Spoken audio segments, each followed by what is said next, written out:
Hey guys, welcome back to the channel. This is a story about what if neglected Naruto parseltongue Harry Potter. Before I start, please support for more amazing content and do consider subscribing to my channel and share this video with your friends. This is written by HALO 12094 and link in description and support writer. Let's start the video. Chapter 1. You've been accepted. Naruto Uzumaki, Jinchuriki of the Kyuubi no Yoko and most hated person in all of Konohagakure no Sado. Ever since the incident that took the lives of many innocent civilians, he had been declared too dangerous and was given a kill-on-sight order. The council had waited for the moment when their Hokage to leave the village. Sarutobi Hiruzen had left to create a political alliance with Kumo. Now in the past the civilian council had organized meetings and brought together mobs for the beating of the Kyuubi's reincarnation. However, what had happened would ensure that they would never mess with a whiskered blonde. The memory was still as clear as day. Flashback. Laying on the ground in a fetal position, one Uzumaki Naruto clutched his wounds as he glared hatefully at the armed mob. He kept hearing them go on and on about the ending demon's life and finishing what the Yondaime had started. He gritted his teeth as they laughed at his bleeding self. Within the boy's mindscape the Kyuubi growled in annoyance. Not this shit again, the nine-tailed beast murmured, and with the third out of the village and the Anbu turning away, this might just be it for his host, that is until he felt all the bottled-up anger pulse throughout the body, along with an unknown energy source. What is that, the Kyuubi asked himself, with no knowledge of what was going on. Hate you, the blonde whispered. What was that? Speak up, you demon. One said, kicking the Jinchuriki in the gut, making the 10-year-old cough out blood. Others laughed at the demon's misfortune. I hate you, he spoke a little louder. You're still Talki, the civilian spoke, not knowing what would happen next. I hate you. Naruto roared. To everyone's shock and horror, every house within 30 miles collapsed in on itself before exploding in a telekinetic blast. Wood, glass, and metal suspended within the air, along with those caught in the multiple blasts. Seconds only passed before everything fell to the ground. Naruto slowly brought himself up to his elbows, looking around in shock. Civilians and shinobi alike were on the ground, either dead or dying. He turned his head to see a woman crying, clutching her wounds while caressing a corpse with a large pipe through its chest. He looked around to see several others in the same condition. Naruto began to panic. Forcing himself up, he ran as fast as he could away from the area. End of flashback. 2 weeks have passed since the incident, many were hospitalized, few of the lucky ones would recover in a few months, those not so lucky either ended up dead or crippled to the point of ending their shinobi career. Naruto was currently lying down in a cave in a bed he made with several leaves. He had made sure to stay away from Konoha, or rather the villagers that may have wanted revenge for what had happened.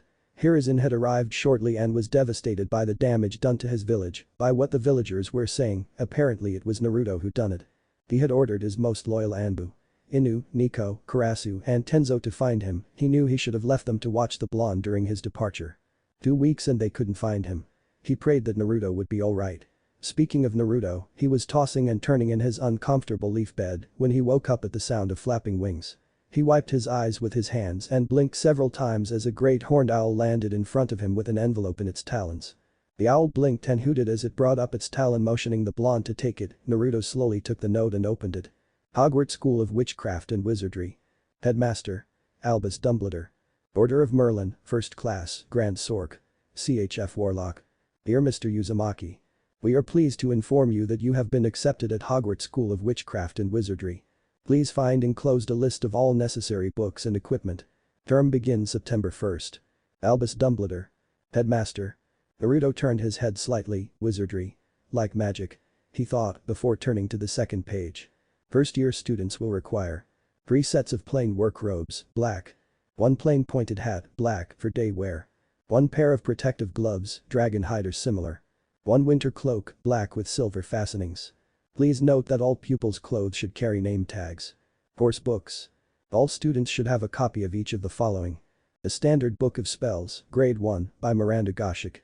A History of Magic by Bathilda Bagshot. Magical Theory by Adalbert Waffling. A Beginner's Guide to Transfiguration by Americ Switch. 1000 Magical Herbs and Fungi by Felita Spore. Magical Drafts and Potions by Arsenius Jigger. Fantastic Beasts and Where to Find Them by Newt Scamander. The Dark Forces. A Guide to Self-Protection by Quentin Trimble.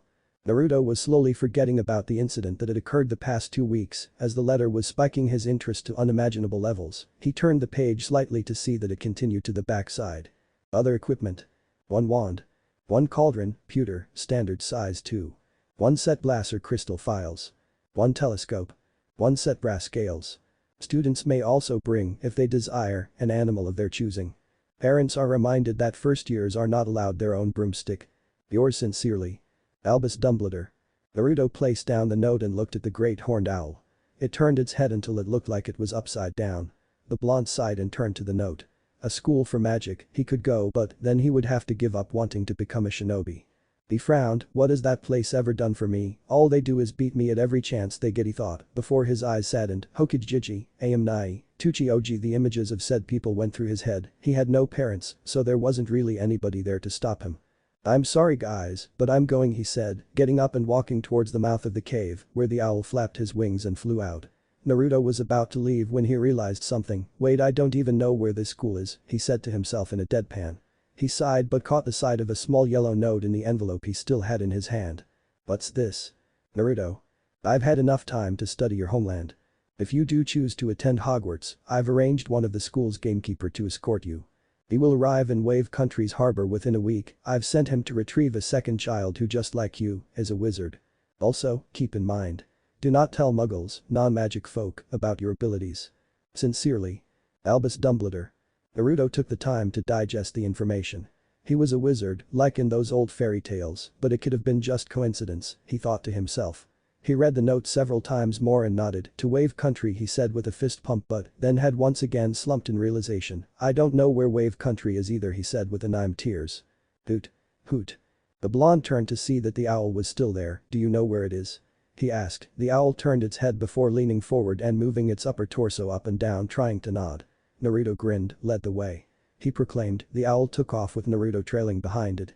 Hokage's office. Any sign of him? The aged Hokage asked. In front of him was a squad of Anbu, Inu aka Kakashi Haddock, Nico aka Yugao Yuzuki, Karasu aka Itachi Uchiha, and Tenzo aka Yamato. All of them shook their heads. No, our apologizes, Hokage-sama, we have searched everywhere, the academy, the hospital, the ruins, every square inch of the village, and we couldn't find him, Karasu spoke. Hiruzen pinched the bridge of his nose in grief. If we can't find Naruto by the end of the week, I can only assume the worst, he thought. Meanwhile, on an isolated island. The glasses-wearing, dark brown-haired boy laid down on the cold ground with a light blanket over him. He was drawing a birthday cake with his finger. He turned his head over to see his guardian's watch hit 12 a.m., midnight. He turned back to his drawn cake. Well, make a wish, Harry, he said to himself as he blew on the dirt, blowing away the drawn cake. It was at that moment when the wooden door slammed itself. Everyone woke up and backed away. Harry hid behind the fireplace, his cousin Dudley shakingly backed away, his uncle Vernon walked downstairs with a double-barrel shotgun and with his wife Petunia right behind him. The door continued to hit against itself until the lock broke and fell to the floor, letting the cold air in as the storm continued outside. Within the doorway stood the silhouette of a large man. Said man walked in holding an umbrella and looked at the spooked family. Sorry about that, he said, picking up the door off the floor and placing it back on the frame. I demand that you leave at once, you are breaking and entering, the muggle stated as he pointed his shotgun. Vernon Dursley, you great prune, the large man stated as he grabbed the choke of the gun and literally bent it upwards. Vernon pulled the trigger and fired up, making the others jump. The man turned and walked to Dudley. You know, I haven't seen you were a baby, Harry. You're a bit more along than I would have expected, particularly down the middle, he said, patting his stomach. Dudley still shaken. I'm not Harry, he said. The dark brown-haired boy walked out from his hiding spot. I am, he said. Well, of course you are. Got something for you. Afraid I might have sat on it at some point, but I would imagine it would taste fine just the same, he said, reaching into his large overcoat and bringing out a white box with a blue cross ribbon wrapped around it. Baked it myself, words and all, the man said proudly. Harry slowly took the box and opened it. Inside the box was a pink frosted cake that was slightly squished. The word said, "Happy birthday, Harry." "Thank you," the boy said. The man chuckled. "Not every day your young man turns 11 now, is it?" he said as he sat down on the couch. He brought up his umbrella, and to everyone's surprise, small fireballs shot out and into the fireplace. Everyone stood in silence before Harry placed the cake on the bed and walked up to the large man. "Excuse me, but who are you?" the lightning-scared boy asked. "Rubius Hagrid, keeper of keys and grounds at Hogwarts." "Of course you know all about Hogwarts," he said. Harry shook his head. "Sorry, no," he said, "no." "Blimey, Harry, didn't you ever wonder where your mom and dad learned it all?" Hagrid asked. "Learned what?" Harry asked. Hagrid chuckled. "You're a wizard, Harry." The boy's eyes widened. I'm a what?" "A wizard, and a thumpin' good one, I wager." "Hats a train up a little," Hagrid said. The Dursleys only stood still in anger and annoyance. I'm sorry, but why, you've made a mistake. I mean, I can't be a WW wizard. I mean, I'm just Harry, he said. Hagrid shook his head. Well, just Harry, did you ever make anything happen? Anything you couldn't explain when you were angry or scared, he said, waiting for a response. He quickly noticed the look on the 11-year-old's face and nodded. He stood up, reached into his jacket, pulled out a letter, and gave it to Harry. Dear Mr. Potter. We are pleased to inform you that you've been accepted to Hogwarts School for Witchcraft and Wizardry. He said out loud. Vernon walked over to the boy. He will not be going, I tell you. We swore that when we took him in, we'd put a stop to all this rubbish, he stated. At this, Harry got angry. You knew. You knew all along and you never told me. Petunia scoffed. Of course we knew, my perfect sister being who she was. My mother and father were so proud the day she got in. We've got a witch in the family, isn't it wonderful? I was the only one to see her for what she was, a freak, she sneered, Harry getting more upset while Hagrid glared at her. And then she met that Potter, and then she had you, and I knew you would be the same, strange, just as abnormal, and then she went and got herself blown up. Now we are stuck with you, she stated. Harry frowned. Blown up? You told me my parents died in a car crash. He spoke. A car crash? A car crash killed Lily and James Potter. Hagrid half yelled in disbelief at the lie they told. Dudley sneaked by the group and began to dig into the cake. We had to say something, Petunia retorted. It's an outrage. It's a scandal. Hagrid shouted. He won't be going. Vernon stated. Oh, and I suppose a great muggle like you is going to stop him now, are you, he said. Muggle? Harry asked. Non-magic folk. This boy has had his name down ever since he was born. He'll be going to the finest school of witchcraft and wizardry in the world, and he'll be under the finest headmaster that Hogwarts has ever seen, Albus Dumbledore, he stated proudly. I will not pay to have some crackpot old fool teach him magic tricks, Vernon shouted. Hagrid pointed his umbrella at the muggle. Never insult Albus Dumbledore in front of me, he said, until he noticed Dudley pigging out on Harry's cake. He pointed his umbrella wand at the boy and shot a spell at him. Dudley then grew a pigtail out of his ass, causing the family except Harry, who was laughing at the scene, to panic. Harry, I appreciate it if you didn't tell anyone at Hogwarts about that. Strictly speaking, I'm not allowed to do magic around muggles, he said. Harry nodded. Hagrid pulled out a pocket watch. Oh, we're a bit behind schedule, he said, walking to the door and letting it tumble on the floor. He turned to Harry. Unless you're planning on staying, he said, walking out. Harry turned to the panicking family before grabbing his jacket and following Hagrid. The half-giant sat on a motorbike with a sidecar attached to it. He turned to see Harry running towards him. Nice of you to join me, he said, giving him a helmet. The bolt-scared boy sat on the sidecar. We're going to be making a quick stop, Harry. We're picking up another wizard, Hagrid told the boy, who was surprised. Another wizard? Hagrid nodded. Assuming he shows up, that is, the groundskeeper stated, revving up the motorbike. Hang on, he stated as it took off into the sky, surprising the 11-year-old. But Naruto 5 days later. The blonde 10-year-old sat by a riverbed as he breathed in and out, attempting to catch his breath. He ran for 5 days straight, only rarely stopping for breaks. In a nearby tree, the horned owl perched itself on a branch. It pecked its wings trying to clean them. The blonde's stomach growled loudly. He was hungry, and there wasn't any berry bushes or fruit trees around. He got up and looked at the owl. It turned its head before flapping away with the blonde following. An hour later, Naruto arrived at a village that one could say was on its way to poverty. He continued to follow the owl until they arrived at the harbor. Naruto sat down on the sand as he saw the owl take off out into the ocean. The blonde watched the bird's retreating self before falling on his back and into sleep. Half an hour later, the whiskered blonde was woken up by the sound of children, who were yelling by the way. He got up and shook the sand off his body. As he walked along the pier, he noticed a group of kids hanging around the harbor. To his shock, the kids threw a puppy into the waters and were about to throw in a kid about 5 years younger than him. Hey, leave him alone. Naruto yelled, getting their attention. And if we don't, one said. Then you'll have me to deal with, Naruto retorted. The group of kids then smirked and tossed the kid in anyway. Naruto ran towards the group. Get him, the leader ordered. Naruto maneuvered around them and punched the leader in the face, breaking his nose in the process. The blonde jumped in the water as kid cried over his damaged nose. Naruto dog paddled underwater as he grabbed the kid's shirt and the small puppy and using all his strength to swim to the surface. In a large splash, Naruto gasped for air and held onto one of the support poles in the pair. He took a moment to catch his breath, also to notice the kids running away. The blonde swam to shore with the kid and puppy in his arms and collapsed on his back. Several minutes later, Naruto got back up and walked away, leaving the 5-year-old and his pet on the beach as an older man approached. 2 days later. Naruto was waiting patiently by the docks. According to the letter, his escort should have been there by now. The past 2 days he had stolen fish from fishermen and roasted them with the old rock click technique. He only took enough to stay alive. His thoughts broke as he heard a loud rattling sound. He looked up to see a strange machine coming towards him. As it came closer, Naruto took the chance to examine the people riding it. The driver was a large man with black hair and beard that covered most of his face. The other was a kid his age wearing glasses. Both wore strange clothing. The motorbike landed on the beach and the large man got off. He waved at him. Naruto assumed this man was his escort. "Hello there, young man, you wouldn't happen to be Uzumaki Naruto now, would you?" he asked. "I am," the blonde responded. "My name is Rubius Hagrid, but you can call me Hagrid. I assume you know what you are?" he asked. Naruto nodded. "Hi, well, I think I do." Hagrid smiled. "Well, doesn't matter, you're here and that's all that counts. Now climb aboard, the sidecar should fit both of you," he said. Naruto walked over to the brown-haired boy. "Hi, name's Naruto Uzumaki, what's yours?" he asked, holding out his hand. "Harry Potter," the boy replied, shaking hands with a foreign wizard. Harry moved over, letting the blonde sit next to him. "Did you say your goodbyes to your family?" Hagrid asked. Naruto looked down. "I don't have a family, I'm an orphan," he replied. Hagrid turned to the blonde. "Sorry, it's alright, I'm used to it," he said. Hagrid nodded. "Hold on, you two, we are slightly behind schedule, so I'm going to have to speed up a little," the half-giant stated. The two wizards nodded as the motorbike sparked to life and took off at unimaginable speeds. London 3 hours later. Flying high above the clouds, Naruto peeked over his side of the car. Over 3 hours of nothing but ocean waters, they have reached land. Sugoi. Naruto stated as he saw the city before him. "It's London," Harry said, also amazed. Hagrid chuckled. As they flew around, Naruto looked around at the scenery. He'd never seen buildings like the ones there, as well as the cars, the type clothes people wore, etc. "What's the matter, Naruto? You don't have things like these back home?" Harry asked. The blonde shook his head. "Naruto is from a place that's inhabited by ninja. Their technology isn't as advanced as ours yet," Hagrid replied, before they landed in an alleyway. The Leaky Cauldron.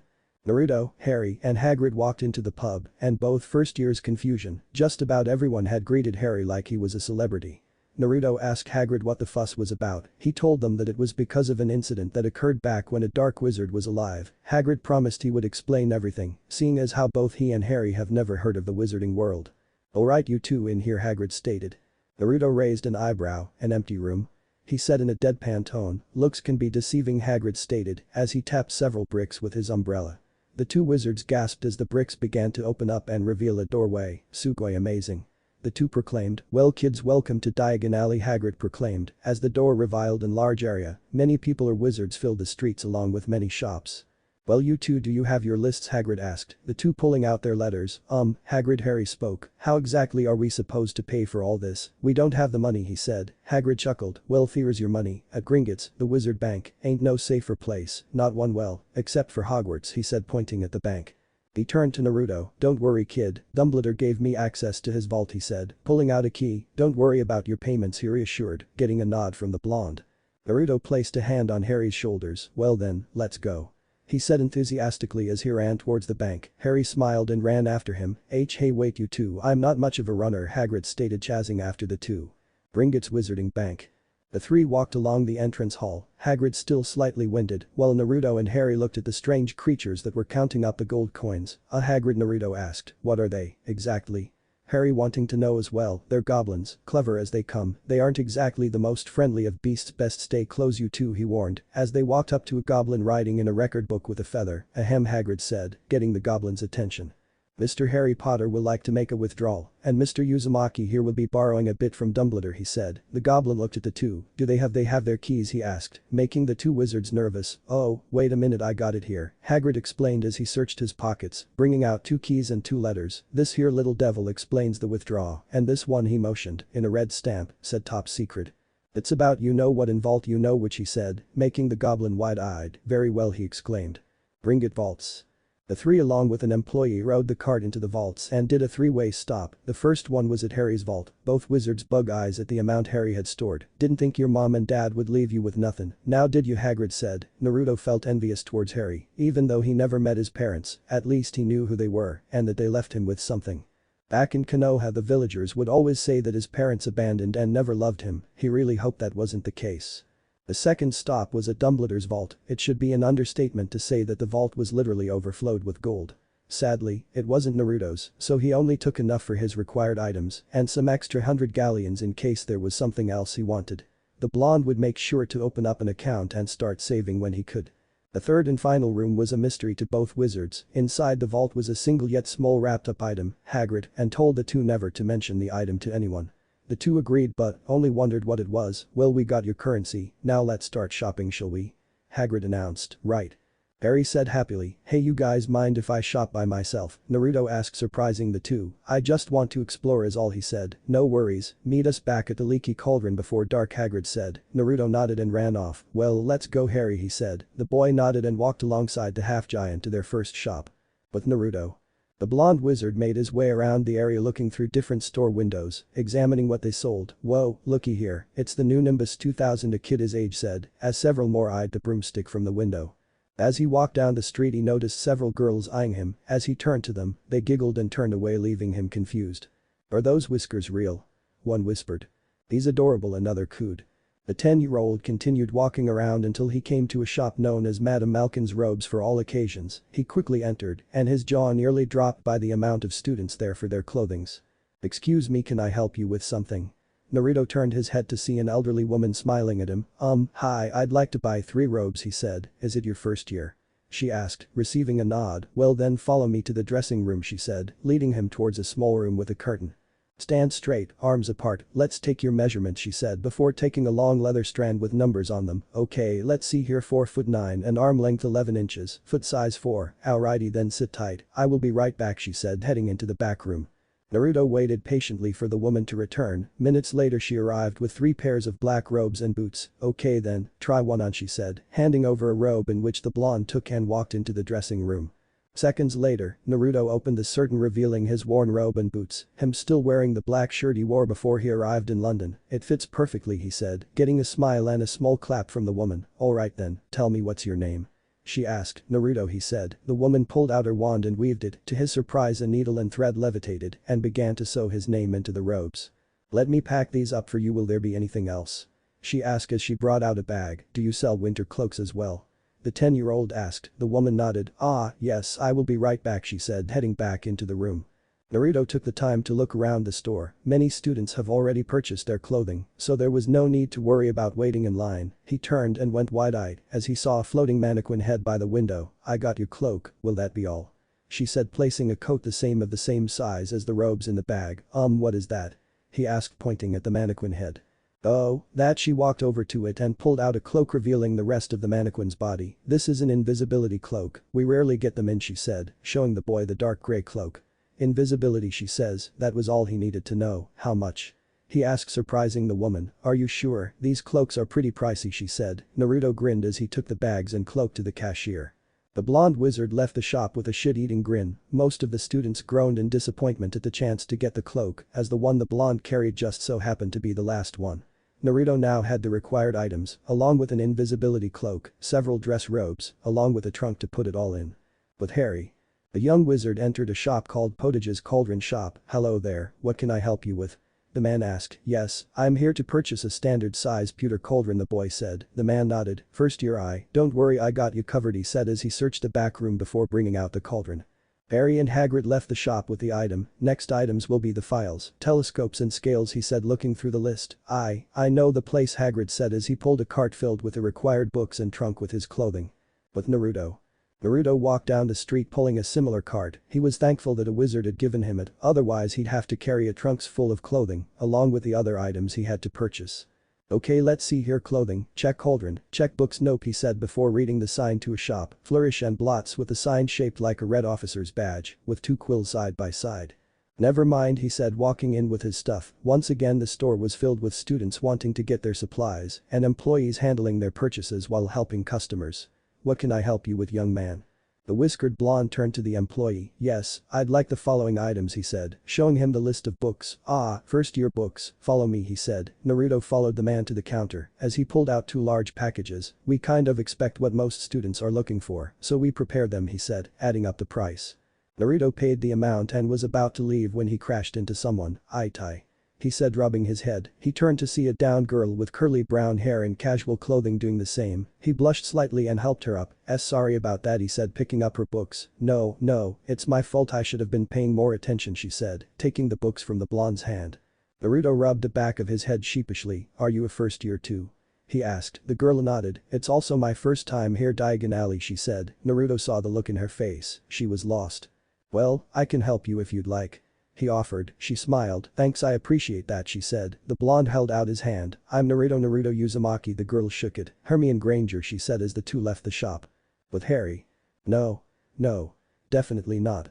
An old man stated as he headed back into the room. Harry slowly and cautiously placed a wand in his hand on the counter. So far he had only tried 2 wands and had already caused a few damages to the shop. Well, not like the old man. Ollivander didn't mind much, seeing as how most wands vandalize his shop before the wizards find the right wand. I wonder, the wand maker said to himself as he held a box in his hand. He looked back and carried it towards Harry.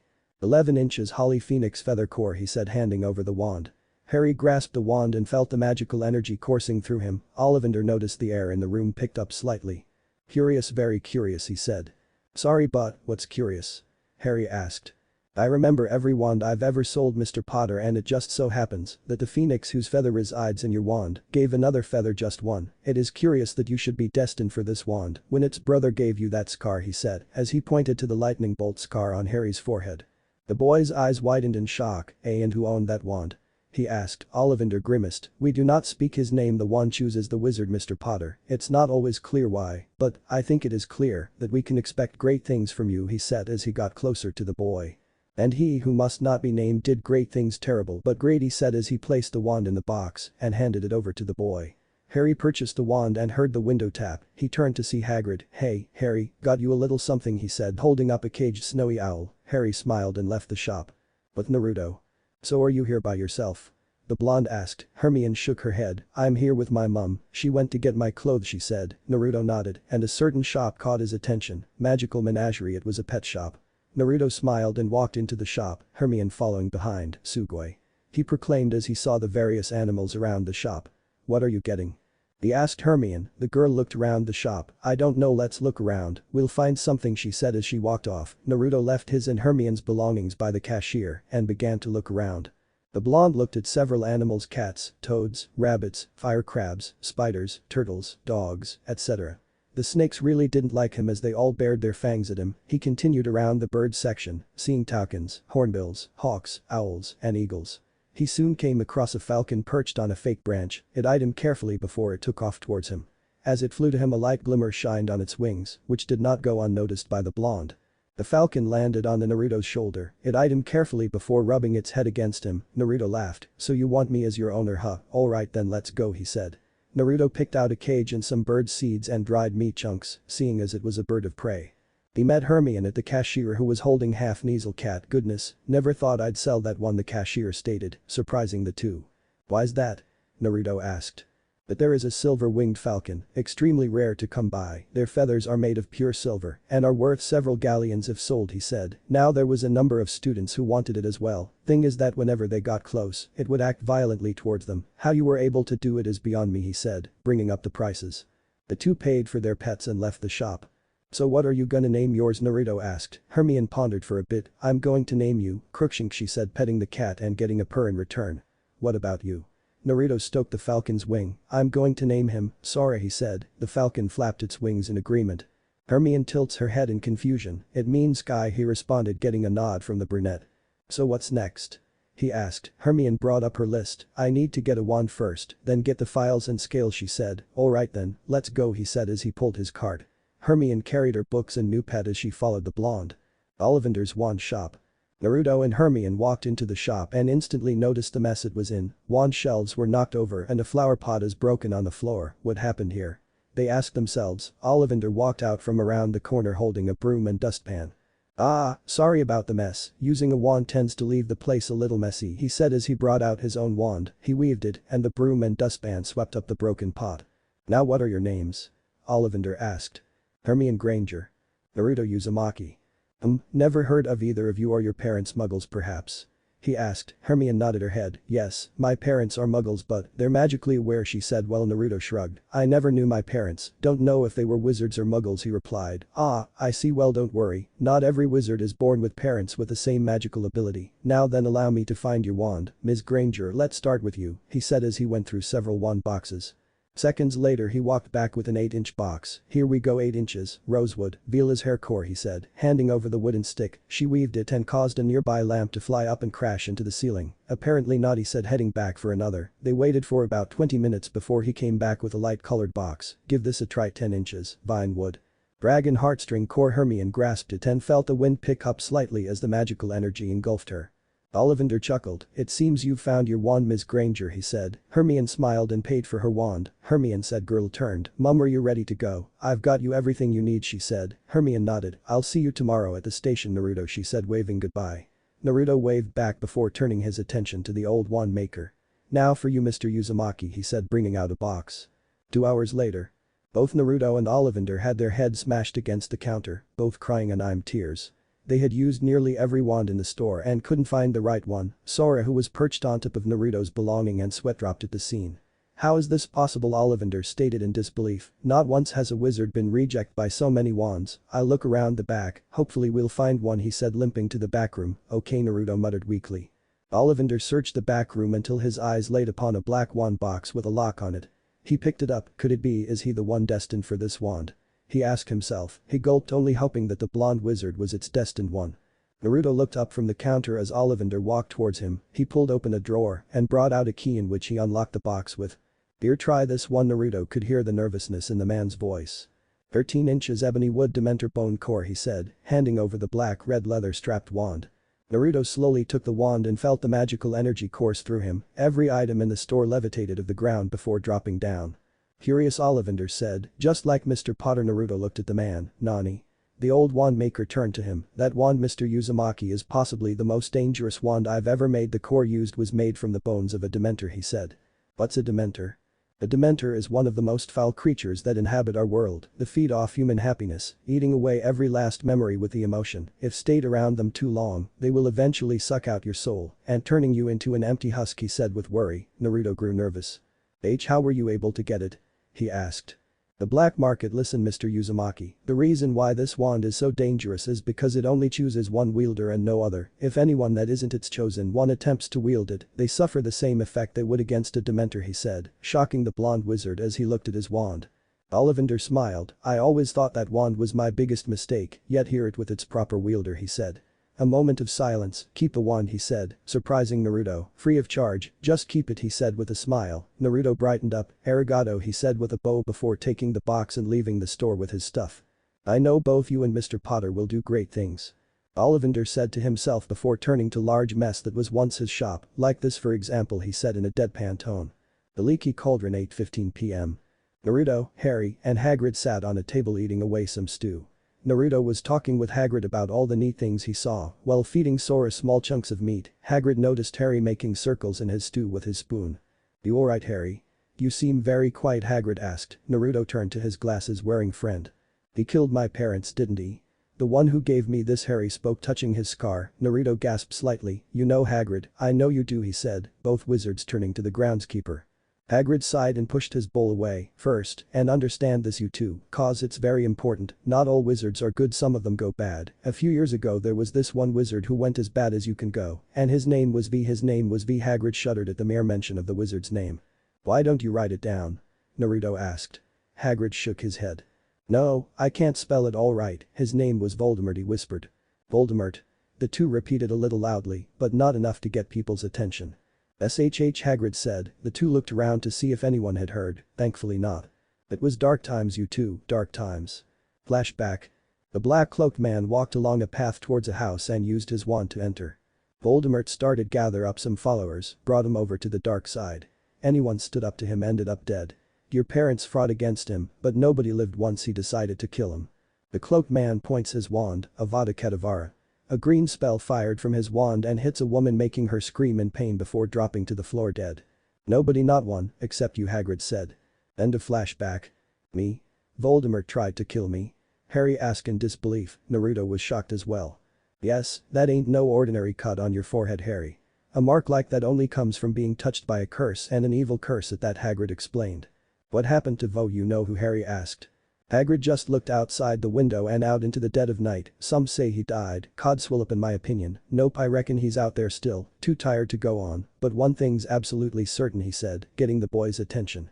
Something about you stumped him that night, that's why you're famous Harry, that's why everybody knows your name, you're the boy who lived Hagrid stated. Naruto no understood why Harry survived as a child against one of the most powerful wizards in the world, but there was something about that made him wonder why this Voldemort would want to kill Harry in the first place.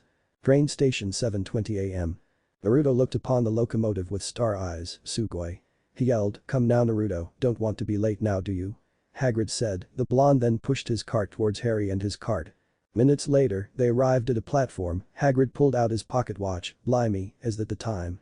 Sorry, you two, I'm gonna have to leave you. Dumbledore'll be wanting his he'll be wanting to see me, now, your train leaves in 10 minutes he said reaching into his pocket and bringing out 2 golden slips. Here are your tickets, stick to them, it's very important you two, stick to your ticket he said. Harry looked at the platform number, platform 9 3/4. But Hagrid, there was some mistake. This is platform 9 3/4 there's no such thing Harry said. Naruto looked at his to show the same number, the two were confused. Is there? Naruto asked, only to find that Hagrid was gone. The two wizards pushed their respected carts down the lane between the trains. Harry stopped to ask a man for directions. Excuse me sir. Can you tell us where we might find platform 9 3/4? He asked. The trainmaster looked at the kid as if he'd grown a second head. 9 3/4. Think you're being funny, do ya? He said before walking away. Both wizards sighed.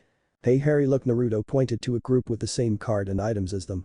It's the same year after year, always packed with muggles, of course said the woman of the group. Muggles? The two looked at each other. Come on, platform 9 3/4 this way the two shared a look and followed the group. They walked around the corner to see a red-haired boy run towards a brick wall, to their surprise he passed right through it. Fred, you next the woman said. He's not Fred I am. The one of the twins stated, honestly woman, you call yourself our mother said woman sighed. Sorry George she motioned for him to go. The redhead got in position, I'm only joking, I am Freddy said before rushing through the wall with the twin following shortly after. Naruto and Harry looked at each other, excuse me could you tell us how to Naruto asked pointing at the wall. How to get to the platform?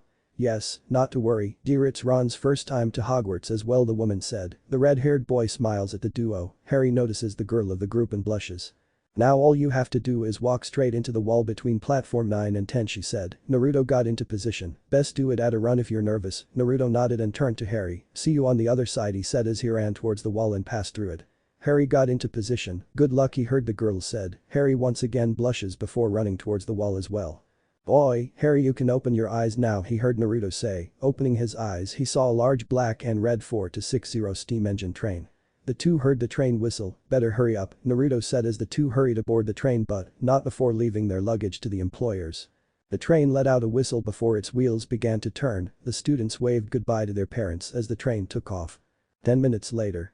Naruto and Harry sat in their compartment looking outside the window, never thought I'd be so far away from home the blonde said. Harry looked at him, what was your home like? He asked. The blonde shook his head, I was different than the rest I'm not sure if they knew I was a wizard or if it was for another reason, but for as long as I can remember, my life was filled with nothing but pain, nearly every day of my life I had to fight to survive he said, Harry listening carefully.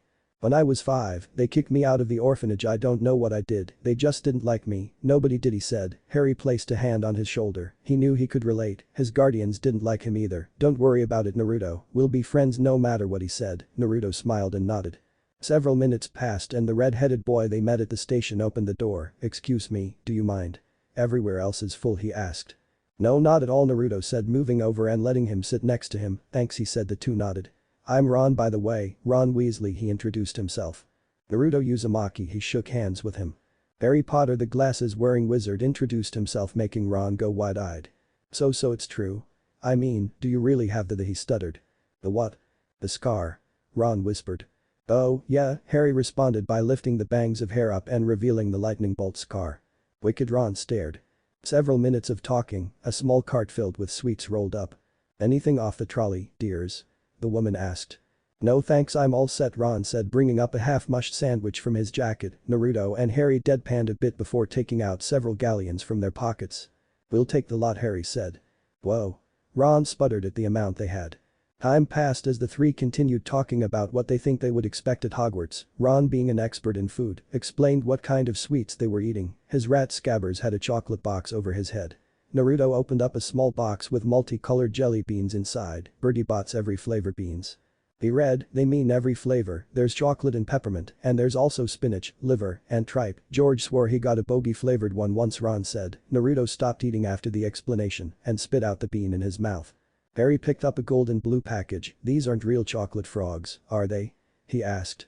It's only a spell, besides it's the cards you want, each pack's got a famous witch or wizard, I got about 500 myself, he said. Harry opened the box revealing a chocolate frog which to their surprise, leaped onto the glass window before jumping out through the opening. Bad rotten luck, they've only got one good jump in them to begin with, Ron stated. Naruto picked out his own chocolate frog, he ate it before it could jump. Nuts and caramel, he said. Hey, I've got Dumbledore, Harry pronounced while looking at the holographic image of the headmaster. Naruto looked at his card, it showed a dark-skinned man wearing a regal-like violet outfit. Who's he? The blonde asked. Ron looked over at his car. Oh, that's Kingsley Shacklebot, he's a wizard that works for the Ministry of Magic, he explained. Harry took a look at Naruto's card before turning back to his. Hey, he's gone, he said as Dumbledore's image disappeared. Well, you can't expect him to hang around all day, can you? Ron said. Harry and Naruto put their cards to the side and continued eating. Naruto moved his hand away when Ron's rat popped out of a bag. This is Scabbers, by the way, pitiful, isn't he? Ron stated while looking at his pet. Belittle, the other two wizards responded. Fred gave me a spell to turn him yellow, want to see? Yeah. Naruto and Harry shouted in excitement. Ron pulls out his wand and clears his throat. Okay, let's do this. As he was about to start the enchantment, the door opened. Hey, has anyone see a toad? A boy named Neville lost one, a familiar girl asked. Hermione. Naruto stated, jumping up and hugging the girl. Naruto.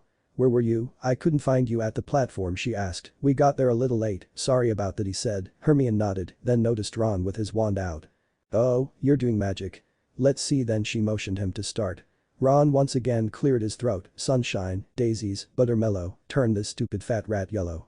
He said, zapping Scabbers, who let out a squeak. Nothing happened, Every just stared with a deadpan expression.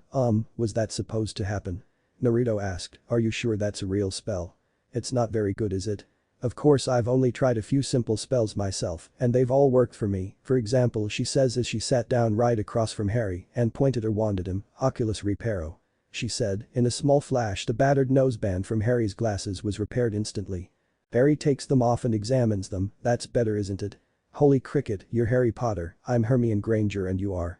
She asks. Ron Weasley, he replies with his mouth full, and I'm Naruto, the blonde points to himself. Naruto, we've already met, she states. I know, I just didn't want to feel left out, he said, making them all sweat drop. Well, you three better change into your robes, I expect we'll arrive soon, she said as she left the compartment. Oh, and Naruto, you've got some chocolate on your lip, she says, licking her thumb and wiping it off before leaving. Naruto blushed madly and noticed the looks the other two were giving him. Don't say a word, he said. Hogwarts Station 10 minutes later. The train lets out a whistle as it comes to a complete stop. Minutes later the students begin to exit the locomotive. Naruto, Harry, and Ron exit the train now wearing their school robes and notice the half-giant walking alongside with a lantern. Right, then. First years. This way, please. Come on now, don't be shy. Hurry up. Hagrid pronounced. The trio walks up to him. Hello Harry, Naruto, he said. Hey Hagrid, they said casually. Ron stared in awe at the half-giant. Whoa. Ron stated. Right then, this way to the boats. Come on now, follow me, he said. What about our luggage? Naruto asked. Don't worry about that, they'll be in your rooms by the end of the day, he said, reassuring him. Naruto nodded and hurried up to the boats, along with Harry and Ron. Moments later, several boats are found plugging across a vast lake. Harry and Ron in a boat, while Naruto paired up with Hermione. They looked up ahead to see a huge castle in the distance. Everyone stared in awe. Sugoi wicked, both Ron and Naruto stated. Meanwhile in Konoha. Hiruzen sat in his office staring coldly at the people in the streets. He had pronounced Naruto dead and everyone was celebrating, the fools. He muttered angrily. Just then the door busted open. Hokage-sama. A doctor rushed in. What is it? He asked. She's awake, he stated. Hiruzen went wide-eyed and left the room with the doctor trailing behind him. Konoha Hospital.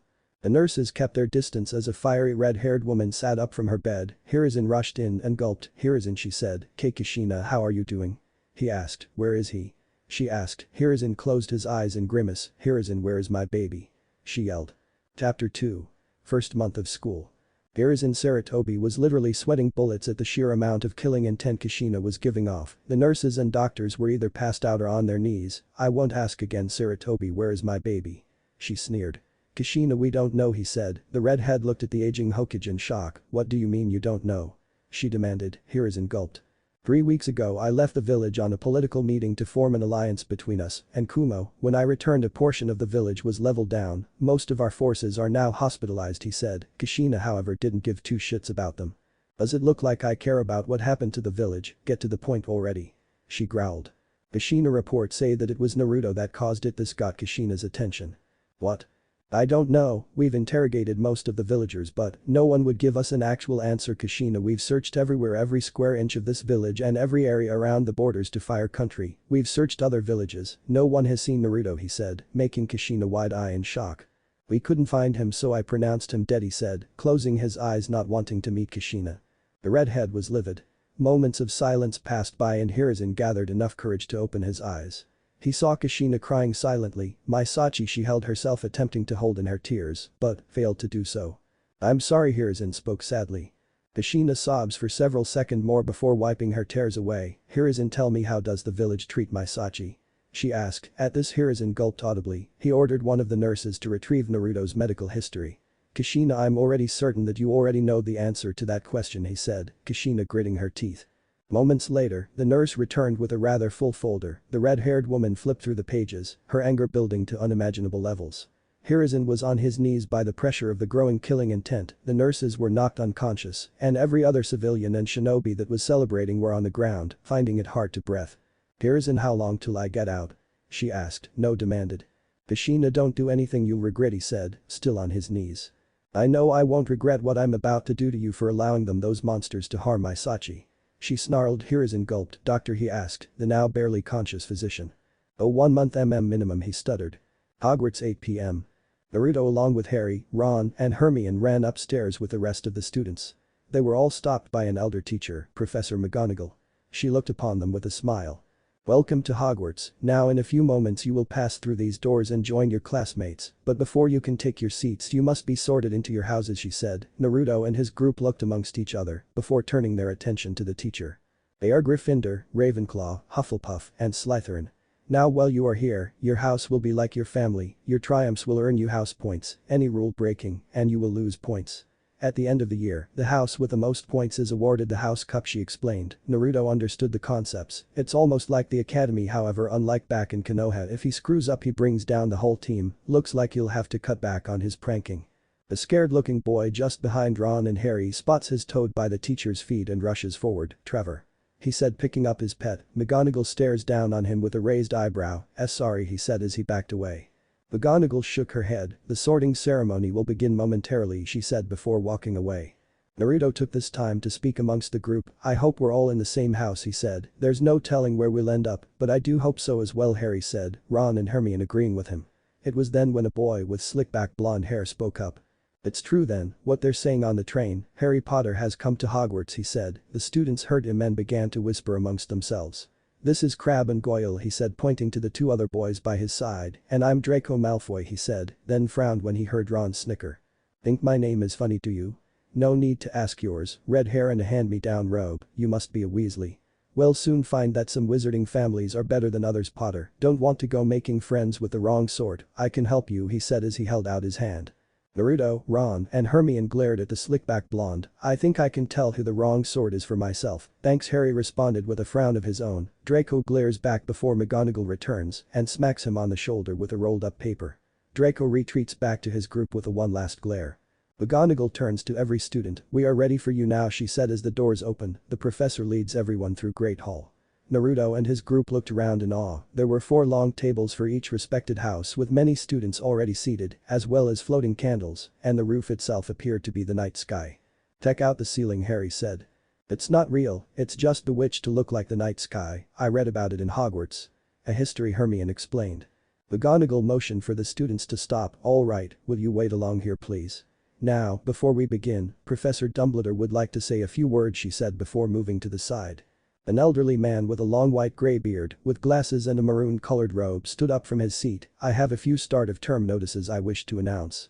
The first years, please note that the Dark Forest is strictly forbidden to all students. Also our caretaker, Mr. Filch, motioned to a ragged old man holding a red-eyed cat, has asked me to remind you that the 3rd floor corridor on the right-hand side is out of bounds to everyone who does not wish to die a most painful death. Thank you, he said before sitting down. Naruto and his group were slightly shaken. How could he say that so casually, the blonde thought. McGonagall walked back to the group with a stool, scroll, and an odd wizard's hat. When I call your name, you will come forth. I shall place the sorting hat over your head and you will be sorted into your houses, she said as she opened the rather long scroll. Hermione Granger, she called out. Said Witch was surprised. She didn't think she'd be the first on the list. Okay, relax, she told herself. Mental that one. I'm telling you, Ron said. Naruto punched him lightly on the shoulder. Ron rubs his shoulder. What? He asked, confused by the blonde's actions. Hermione sits on the stool as McGonagall places the hat on her head. To their surprise, it started speaking. Ah, right then, who right, okay, Gryffindor. It shouted. Every house began to clap for the newest member of Gryffindor. Hermione jumps off the stool with a smile as she walked over to her respected house and sat down. Draco Malfoy, McGonagall called out. Draco saunters up to the stool proudly. The tattered hat looked down with an expression that said do not want, Slytherin. It shouted before it could be placed on his head. The students applauded as the boy walked over and sat down with his housemates. Susan Bones, the elder teacher, called out. A small red-haired girl walks up nervously. While the sorting hat was making its choice, Harry noticed a black-haired pale teacher looking at him. As he did, his scar began to hurt. Erg. He placed a hand on his scar. Harry, what is it? Naruto asked. The boy shook off the feeling. Nothing, it's nothing, I'm fine, he said. Naruto as well as Ron narrowed their eyes before turning their attention to the sorting. Let's see, I know, Hufflepuff. The hat declared. Everyone cheered as the girl walked to her respected house. Ron Weasley, McGonagall called out. The redhead gulped and walks up to the stool. He turned to his friends. Naruto gave him a thumbs up and Harry a short nod. Ah. Another Weasley, I know just where to put you, he said, making the redhead more nervous than he was. Gryffindor. It shouted. Ron sighs in relief as everyone cheered as Ron took a seat next to Hermione. Naruto Uzumaki, the elder teacher, called out. Naruto took a deep breath. Well, this is it, wish me luck, he told Harry, who gave him a nod. The blonde walked up to the stool and sat down. McGonagall placed the hat on his head. Oh, what is this? I feel something foul within you. I could easily place you in Slytherin, you know, the hat stated. Naruto went wide-eyed. What does he mean by that? He thought. However, that isn't really, you know, is it? I see pain and sorrow, bravery, a fine trait, a will that burns like flames, he said. Naruto kept his cool as the hat made its choice. Decisions, I think Gryffindor.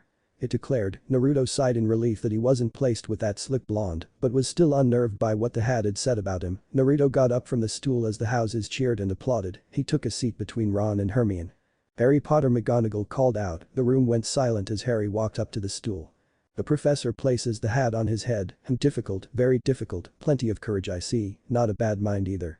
That's talent, oh yes, and a thirst to prove yourself, but where to put you? The hat asked itself. Harry closed his eyes. Not Slytherin, he whispered, not Slytherin, eh? Are you sure? You could be great, you know, it's all in your head, and Slytherin will help you on your way to greatness, there's no doubt about that, no? It asked. Harry continued to whisper, not Slytherin anything but Slytherin. The hat grinned. Well, if you're sure, better be Gryffindor. It declared. Harry smiled, he got to be with his friends.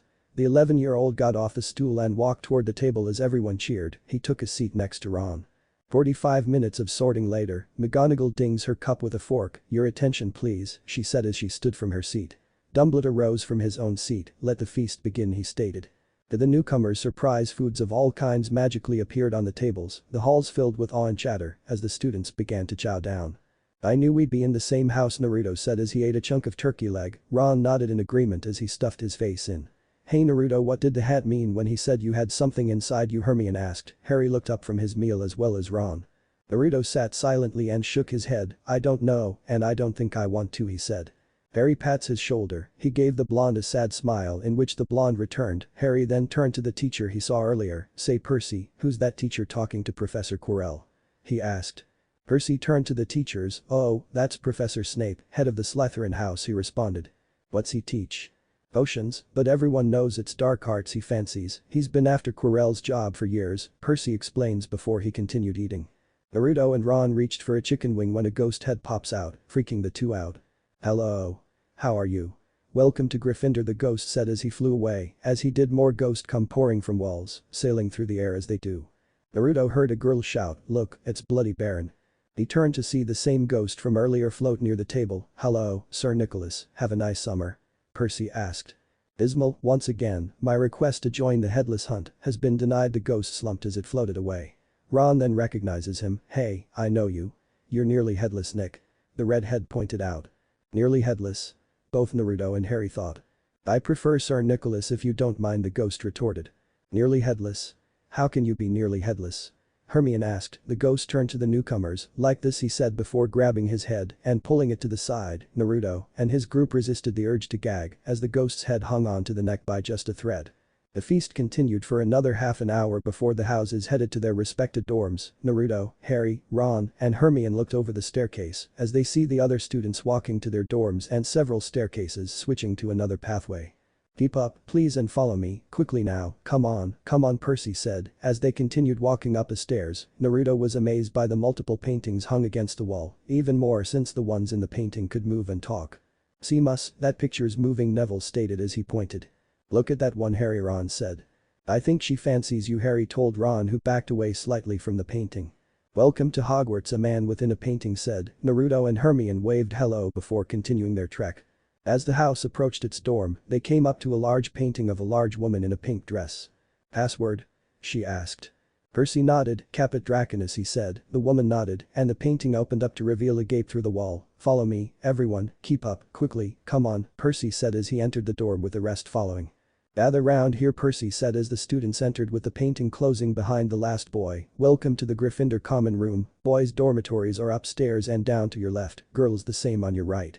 You'll find your belongings have already been brought up, he said as the students walked towards their gender-based dorms. Naruto found his belongings on his bed, which was in between George and Fred's bed. Whoa. Silver-winged falcon, nice, George stated as Naruto stroked Sora's neck with his finger. His prank senses tingled as both twins walked past him. The blonde switched to his PJs and placed his trunk and belonging at the end of the bed. Before he could drift into sleep, he noticed a piece of paper on his bed. He looked around to see everyone with a similar slip. He opened the note. Monday, Wednesday and Friday. Ocean 7:45 am 8:30 am. Transfiguration 8:50 am 9:40 am. Defense against the Dark Arts 10 am 11:45 am. Lunch 11:45 am 12:30 pm. History of Magic 12:45 pm 1:30 pm. Flying 3:30 pm 4:15 pm. Astronomy, Wednesday only 12 am 12:30 am. Tuesday and Thursday. Ocean 7:45 am 8:30 am. Herbology 8:50 am 9:40 am. Charms 10 am 11:45 am. Lunch 11:45 am 12:30 pm. Oh, this is my schedule, he said to himself. The blonde placed the note on top of his trunk and placed Sky's cage near the window. He then headed towards the bathroom to brush his teeth before he slumped in his bed and drifted into sleep. The next morning 6:30 am. Naruto woke up as Sky nuzzled its beak against his hair. He turned to see the rest of the students getting dressed and proceeded to do the same. Switching from his PJs to his school robes, now with red highlights and a Gryffindor emblem on the upper left chest area of the robe. Naruto picked up his schedule along with the required books and headed upstairs with the rest of his classmates. Oh hey, Hermione, he said with a smile. The brunette turned and waved hi. Where's Harry and Ron? He asked. I don't think they've woken up yet, she said as they looked at the stairs. Well, I'm sure they'll wake up before class starts. Come, we've got plenty of time to study beforehand, the brunette said as she led Naruto to the Great Hall. Great Hall. As with most schools, the Great Hall served as both auditorium and cafeteria. Many students sat at their respected tables, eating simple meals like cereal, bacon and eggs, oatmeal, fruit, etc. Naruto and Hermione sat down side by side as they looked over their schedule. We've got potions first with Professor Snape, so Naruto said as he pulled out his book along with Hermione, Magical Drafts and Potions, and the two read the contents and took notes in a leather-strapped notebook. Naruto grabbed some eggs and bacon into his plate as he continued to read the contents. So far he was writing down the type of materials used to brew potions, along with what they do and where they're found. Hermione was doing the same as she gulped down a spoonful of cereal. Hey Hermione, you've got any idea what standard ingredient is? He asked. She looked down from her book. Yes, it's a herb, or rather a mixture of herbs with many magical applications and properties that are used as an ingredient, she responded. Arigato, he said, writing it down for later used. Lord knows they'd most likely ask him about it in class. Naruto continued to take notes. So far he's gotten info on Bezer, a stone-like mass that's taken from the stomach of goats, which act like an antidote for most poisons. Sadly, it doesn't work on everything. Unicorn horns, an ingredient with purification properties that are used to dissolve poisons. Mistletoe berries, which were used for antidotes, though the berries themselves non-toxic. The plant, however, is extremely poisonous and are known to cause intense stomach pains, diarrhea, low pulse, visual disturbances, and convulsion if eaten. The most disturbing ingredient Naruto studied was a plant called mandrake. It was a plant with a root that took shape of a human baby, which screams loudly when unearthed. What made Naruto nervous was the fact that he had to work with these plants the following year in herbology. From what the book says, a mature mandrake can kill any person who hears it scream. Though a young one would only knock a person out for several hours. He took notes on its properties, like how the plant was part of the nightshade family, how it was used as a painkiller and sedative in medicine, and that it could be fatal if overdosed. Naruto and Hermione continued for several more minutes until it was time for their first class. Potions class. For the first 10 minutes of class, Professor Snape, the potions instructor, was giving a rundown of what the students would be learning in class. Naruto knew that by the tone of his voice, he was either bored, tired, or had little interest in the class. He also noticed that both Ron and Harry weren't there, either they're late or still asleep. He remembered what Percy said yesterday at the Great Hall, that he wanted to be the instructor for the Defense Against the Dark Arts class. Maybe that was the reason. Everyone, take out your books and turns to page 15. We will begin our lesson, he said, taking up his own book, which was slightly thicker than a student's. Naruto jotted down notes on several ingredients that were being explained as well recipes. Mr. Uzumaki said. Blonde placed his quill down and turned to the instructor. Would you mind telling the class which revelfig is used for, he asked in his usual voice. Naruto nodded. It's a magical plant that was originated in Abyssinia. When skinned, the liquid inside is used as an ingredient for both shrinking solution and the elixir to induce, he replied. You replied rather quickly. Good work, he said. Naruto beamed at the praise he was given. Several minutes passed by and Snape thought it was time for the day's final lesson. Everyone, join with a partner and wait at a station until further instruction, he said. Naruto nudged Hermione, who smiled and nodded as they headed towards their station, as the other students did the same. For today's final lesson, you will be brewing a cure for Boyle's potion. You and your partner are to be finished with an approving cure by the end of the class for a passing grade. You will find the ingredients in the cupboards and drawers by your stations. The recipe is in your book on page 18. Best of luck to all of you, he said as the students began their work.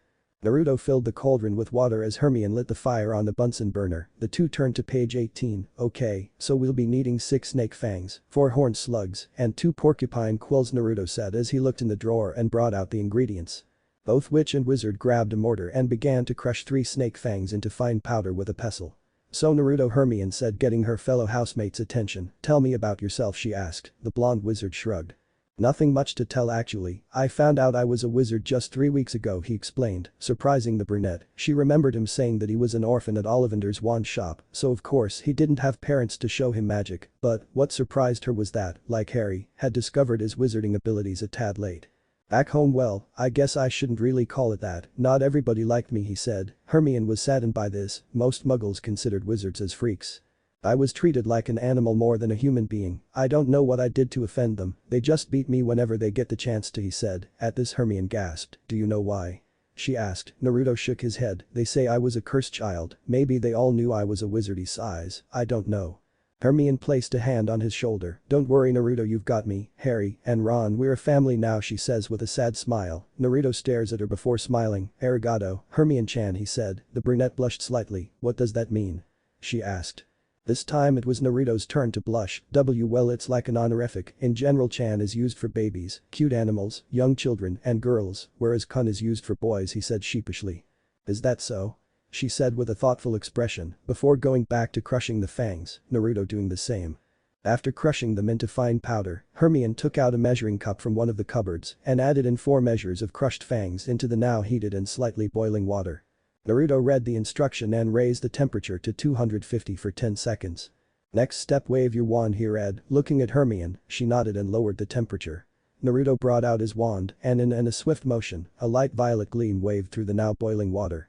Well, that should do for the next 45 minutes, he said, while flipping an Hergless. I think it's coming along nicely, Hermione stated as she looked into the boiling pink liquid. Naruto nodded in agreement. Boom. Everyone in the room jumped at the explosion and turned to see Neville as his face and robes were covered in soot, his hair blown back, and smoke fleeing both his body and cauldron.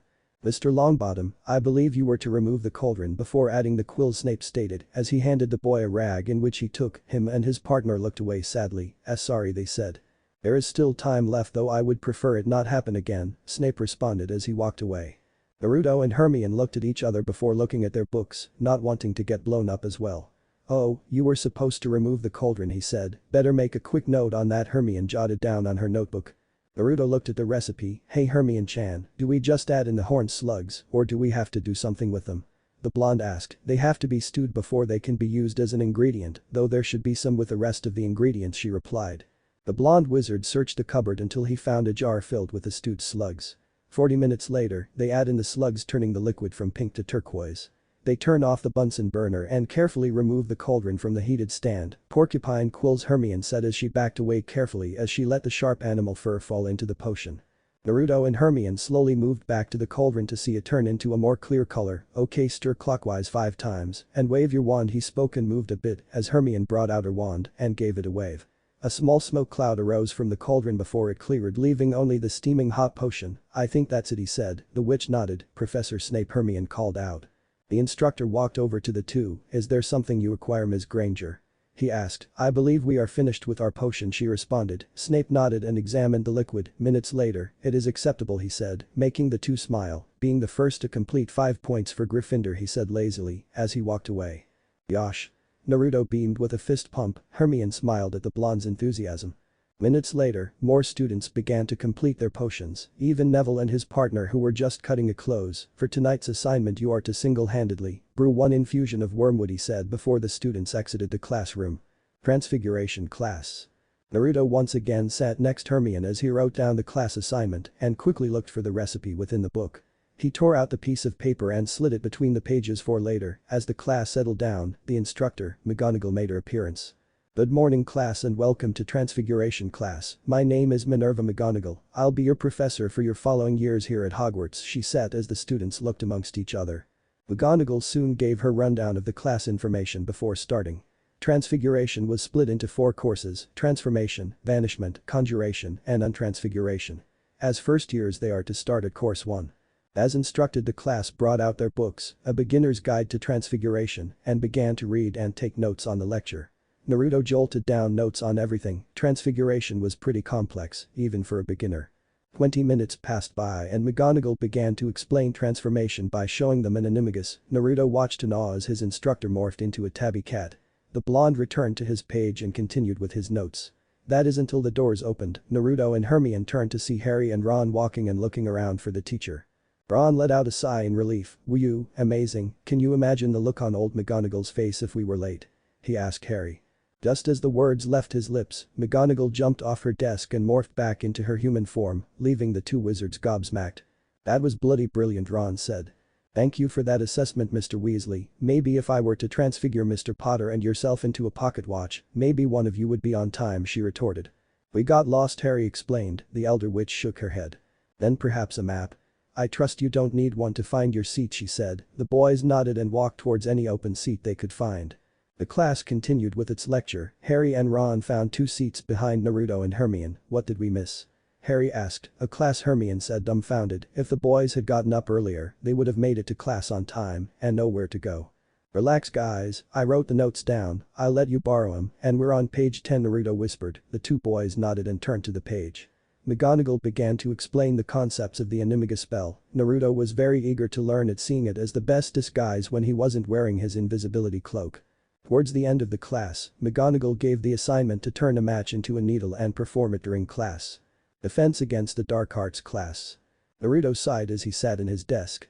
He was in a separate class, apart from his friends, but was slightly happy that the DADA was a core class, meaning he would be learning some spells.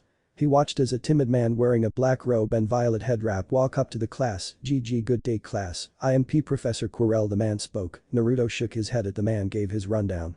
He instead opened up The Dark Forces. A guide to self-protection book for a head start. Minutes later Quirrell started the lecture. It began. First topic covered was an explanation over a creature known as a hags. Savage humanoid creatures, though a more specific description would be that of a fairy tale witch. Old, ugly, and a face full of warts. They diet in raw liver and small children. The hags are profound in archaic earth magic and have been granted the status of being by the Ministry of Magic. The lecture continued on the topic to the point of showing one how to defend themselves against the creature. Naruto took the information seriously and wrote it down in his notebook. 20 minutes of the creature's analogy. Alright students, I believe it's time we all learn a few spells, Quirrell stated. Naruto grinned. Because while you're all first years IWW will only be teaching you a few C charms, serve as supportive spells, and are really useful outside of B battle, the timid teacher spoke. Most students nodded their heads as they understood, few from Slytherin scoffed as they wanted to learn more lethal spells. Turn T to page FF51. The first spell you will learn is one of the simplest and useful spells of all, Lumos. He said as he raised his wand and a small but bright light shined at the tip of his wand. And not only can this spell illuminate the dark, but it can also repel spectral foes, such as G-Trashes, and malevolent spirits. Go on G, give it a try, he said, as the light died down from his wand. Naruto looked at the page as he pulled out his wand. In order for the spell to work, the pronunciation had to be correct, as well as the hand movement. Alright, let's do this, he said as he watched his classmates weave their wands and repeat the incantation. Several students had their wands shine a bit before dying down. Weaving his wand in a loop-like movement, Lumos. He spoke, as small light shined at the tip of his wand for several seconds before dying down. The students continued practicing until most were able to hold it for at least a minute. Quirrell continued to explain several spells to the students like Nox, a charm that was the opposite of Lumos, it extinguished the light. Periculum, a charm that worked as a flare, it shot red sparks into the air that appeared like fireworks. The third and final charm taught was an offense spell called Verdilius, which lit the tip of the wand like a green sprinkler. It was a close-range spell. Naruto had a hard time learning the spell, mainly because he was mispronouncing the charm. Come on, Vermilius. He said, and to his and everyone's surprise, the tip of his wand sparkled red. Quirrell looked at his pocket watch. Attention students, tonight I would like you all to study today's topic. There will be a quiz tomorrow, so study hard and keep practicing those spells, he said as the students began to leave the room. Excuse me Mr. Uzumaki, could you stay for just a moment? He asked. Naruto was confused and walked back to the instructor. Did I do something wrong, professor? He asked. Quirrell shook his head. Oh, on the contrary Mr. Uzumaki, that spell you used just so happened to be a much more advanced version of Verdilius, he said. Really? He stuttered. Yes, USC, unlike Verdilius, the one you performed can be directed towards a target. Here G, give it a try, he said as he grabbed an old book. Naruto pointed his wand and gulped nervously. Be Vermilius. He spoke as red sparks shot out of his wand, proceeded to leave scorch marks on the book. Quirrell chuckled lightly. Keep practicing Mr. Uzumaki, he said. Naruto nodded and left the classroom with his books, while practicing his Lumos charm. Lunch. Naruto sat next to Hermione. He attempted to use the Verdilius charm. Hermione had helped him pronounce it correctly, even perform the right hand wave, yet he still couldn't. Ron and Harry sat across from them as they copied the notes off Naruto's notebook. Hermione took out her wand and attempted to turn a match into a needle. Minutes later, the wizard stopped for a break as they grabbed some fruit and sandwiches from the table. Harry noticed brown-haired boy pointing his wand at a cup.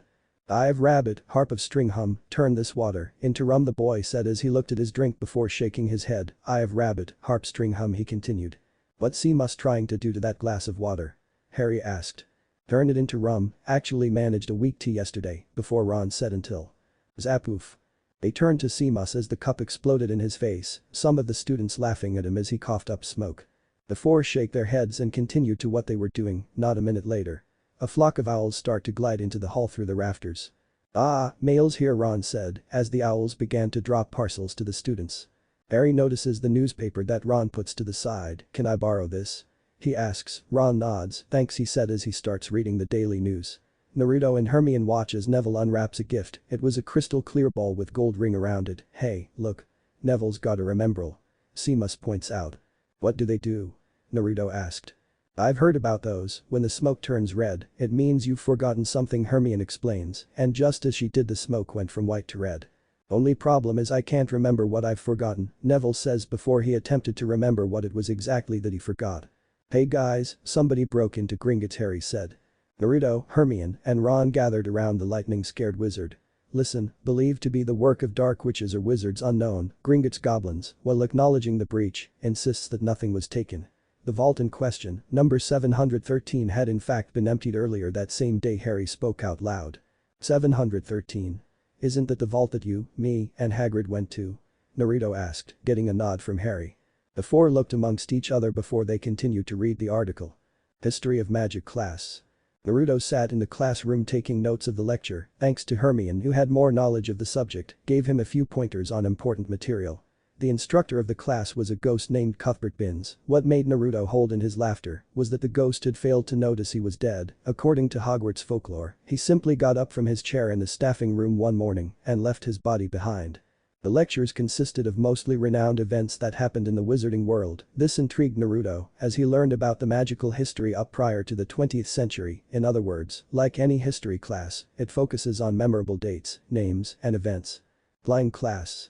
The students of Gryffindor and Slytherin lined up in 2 rows with brooms by their side, to be more specifically on the ground. A woman with short spiky hair and hawk yellow eyes walks down the line. She was Madam Hooch. "Good afternoon, class," she said. "Good afternoon, Madam Hooch," the class responded. "Welcome to your first flying lesson. Well, what are you waiting for? Everyone step up to the left side of your broomstick," she ordered. The students did as instructed. "Stick your right hand over the broom and say, 'Up,'" she instructed.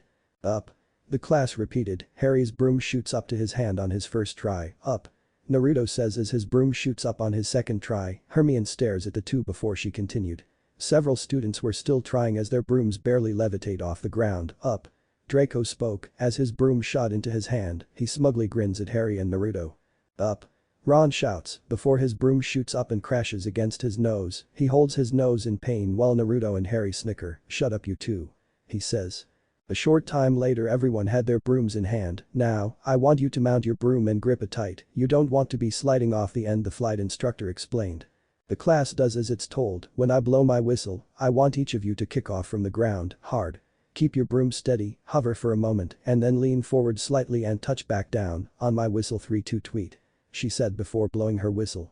Just as they were about to kick off, Neville immediately lifts off the ground with a scared expression on his face. Naruto and several others from the class looked in shock as the boy levitated higher into sky. "Oh," Neville whimpered. "Mr. Longbottom," Hooch said with concern. "Neville, what are you doing? We're not supposed to take off yet." The students continued to say similar things as Neville began to soar through the sky. "Ahhhhhh," the boy cries as he shot off like a bullet. "Neville," the students shouted. "Down. Down. Ahhhhh." He yelled as his broom smashes itself against a wall several times before flying off elsewhere. Hooch holds out her wand in attempt to stop the out-of-control broom. It was then when the broom began to charge forward at the students. Naruto grabs Harry and Hermione and scattered with the rest of the group of students. Neville screams in fright as he zooms through the open path that was once where the first years stood.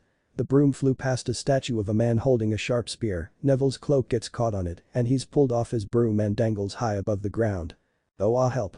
He pleads before his cloak tears and falls. The students panicked. Neville got a hold of a torch before he hit the ground, but slipped out and fell anyway. "Everyone out of the way," the flight instructor said as she rushes over to Neville's fallen self.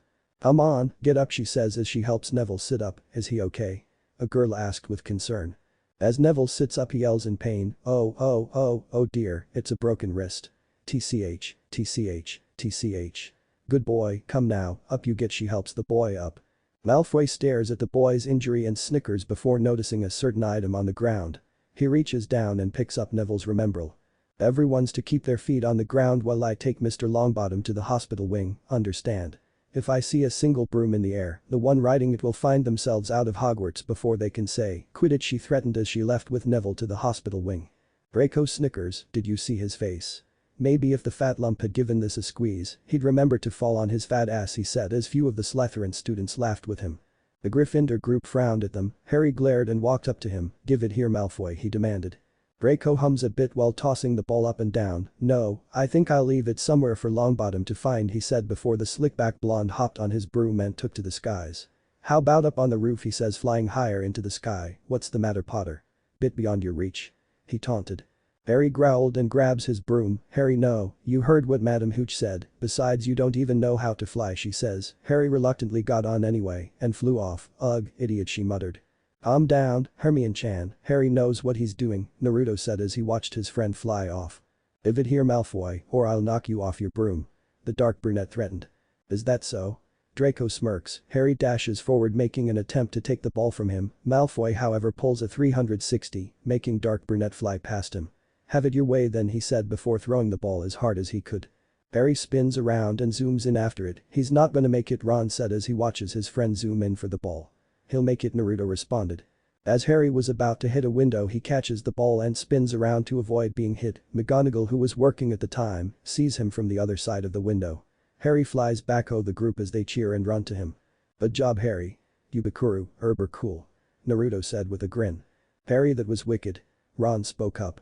As Harry continued getting comments on his performance, McGonagall walks up to the group, Harry Potter getting the boys' attention. "Follow me," she said. Harry sullenly followed the teacher, while Draco and his posse laughed at him.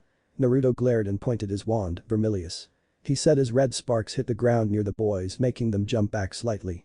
Minutes passed and still no sign of Madame Hooch. The students began to converse with each other. Naruto and Hermione practiced spells while Ron spoke with the rest of the group about what happened. Hermione taught Naruto several charms like Alohomora, Protego, and one of her favorites, a switching spell. Like several existing spells, a switching spell is one that doesn't require an incantation and only requires a hand movement and knowledge on how to use it. Naruto had taught Hermione both Periculum and Vermilius, though she would most likely learn them in her DADA class, she would get a head start and a stronger spell to begin with. Moments later, Madame Hooch returned and continued with the lesson. The students kept their mouths shut about the incident, thinking she already knew or that they just didn't want to rat out on Harry. By the end of the lesson, most students were able to hover and fly at slow speeds, for starters at least. With Harry. "You wait here," McGonagall orders. Harry nodded sadly, thinking he would get expelled.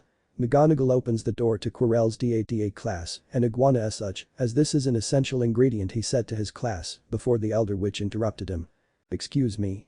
Excuse me, Professor Quirrell, could I borrow wood for a moment?" she asked. "Oh, why yes of course," he motions for an older boy, aka Oliver Wood, who gets up and leaves with McGonagall. "Otter, this is Oliver Wood. Wood, I have found you a seeker," she proclaims, making the older boy look at the teacher in surprise. "What's a seeker?" Harry asks. Later after class. Naruto, Harry, and Ron walk through the crowded halls as Sir Nicholas and a female ghost float past them. "Have you heard? Harry Potter's the new Gryffindor Seeker. I always knew he'd do well," Nick said as they floated around a corner. "Seeker? But first years never make their house teams. You must be the youngest Quidditch player in," Ron stated, "a century, according to McGonagall." Harry finished for him. "Wait, what's Quidditch?" Naruto asked. Ron stopped dead in his tracks. "You don't know?" he said in disbelief. "Hey, I'm like Harry, I found out I was a wizard later than most," the blonde defended himself. "Okay, Quidditch is a wizarding sport that's played on broomsticks. It's the most popular game among wizards and witches," Ron explained. "How do you play it?" he asked. Before Ron could explain the game, his older brother Fred and George walk up to Harry. "Hey, well done, Harry, Woods just told us," Fred stated happily. "Fred and George are on the team too, they're beaters," Ron said, Naruto listening in.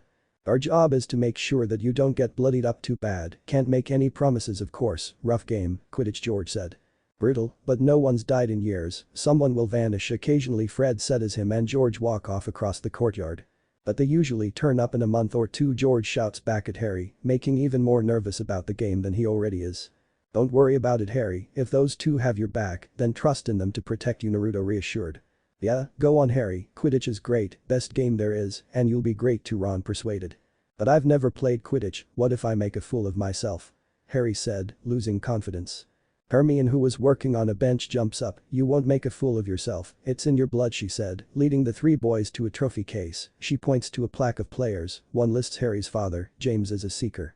"Whoa, Harry, you never told us your father was a seeker," too, Naruto said in awe. I didn't know," Harry stuttered as he looked at the moving photo of his father in his younger days. The four continued walking until they made it to the grand staircase. They casually walk up a staircase before it shudders and begins to move. "What's happening?" Naruto asked as he held onto the railing along with the others. "The staircases change, remember?" Hermione states as the staircase connects to another level. "Let's go this way," Harry suggests. "Before the staircase moves again," Ron said. They all opened a door to a dark room. "Does anyone feel like we shouldn't be here?" Naruto said. "That's because we're not supposed to be here, this is the third floor, it's forbidden," Hermione explains with worry. Before they could leave, a flame lights on a stone support. They looked at the door to see the caretaker's cat Mrs. Norris walk in with a meow. "It's Filch's cat."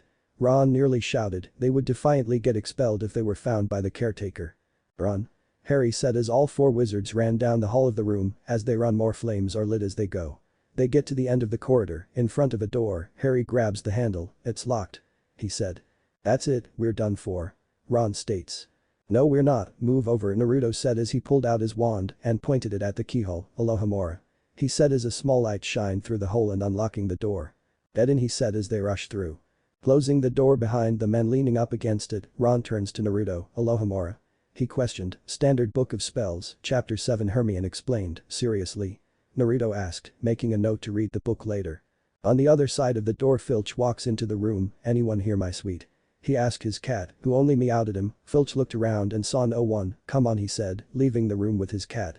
The four wizards who had their ears pressed up against the door. "Filch is gone," Hermione reassured. "Probably thinks this door's locked," Ron said, giving his opinion.